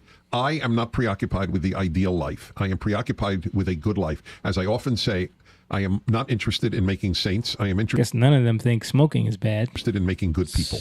And stinks. it is so hard to make good people in a post-communist, post-Nazi world, post-Islamic, it's not post yet, Islamic terrorist world. I admit I am preoccupied with real evil rather than non-idyllic behavior. Yeah. There's a very... See, so he misses everything. Yeah. He misses the fact that that Hezekiah let in Babylon, and years later Babylon came to bring them in captivity. Right. And it was prophesied because Hezekiah let them in. My point is that you think that it's okay to let people or let things into your house, right? And Babylon means confusion. Because you think it's not as bad. You think it's not as bad at that moment. Right. But then it grows into something bigger. Nobody thought. like the migrants. Like like you said, we went to the 50s. The 50s, the 60s. What did they had the Playboy, right? Yeah. Playboy. Before that you had like, the pinups, right? Right. But it kept getting progressively worse and worse and worse. Didn't get better because we let it in. You let it in. You let your guard down and you say, there's nothing wrong with this. And I think that's what he's missing. He doesn't understand that you have to be vigilant and pay attention. You're preoccupied with real evil because you see it happening. He's calling real evil behavior. Yeah. Right? He's calling real evil because you got people who are acting out communism where before you didn't see it. But how do you think these ideologies gained steam, gained ground? It's because you didn't deal. So my point is that it's only believers that can truly deal with this stuff. Yeah. Right? Like Jewish people are great. And you respect them because they gave us they honored God, right? And the whole Bible almost is from them. Like almost everything. Like even the New Testament. It's all Jews that wrote that. Right.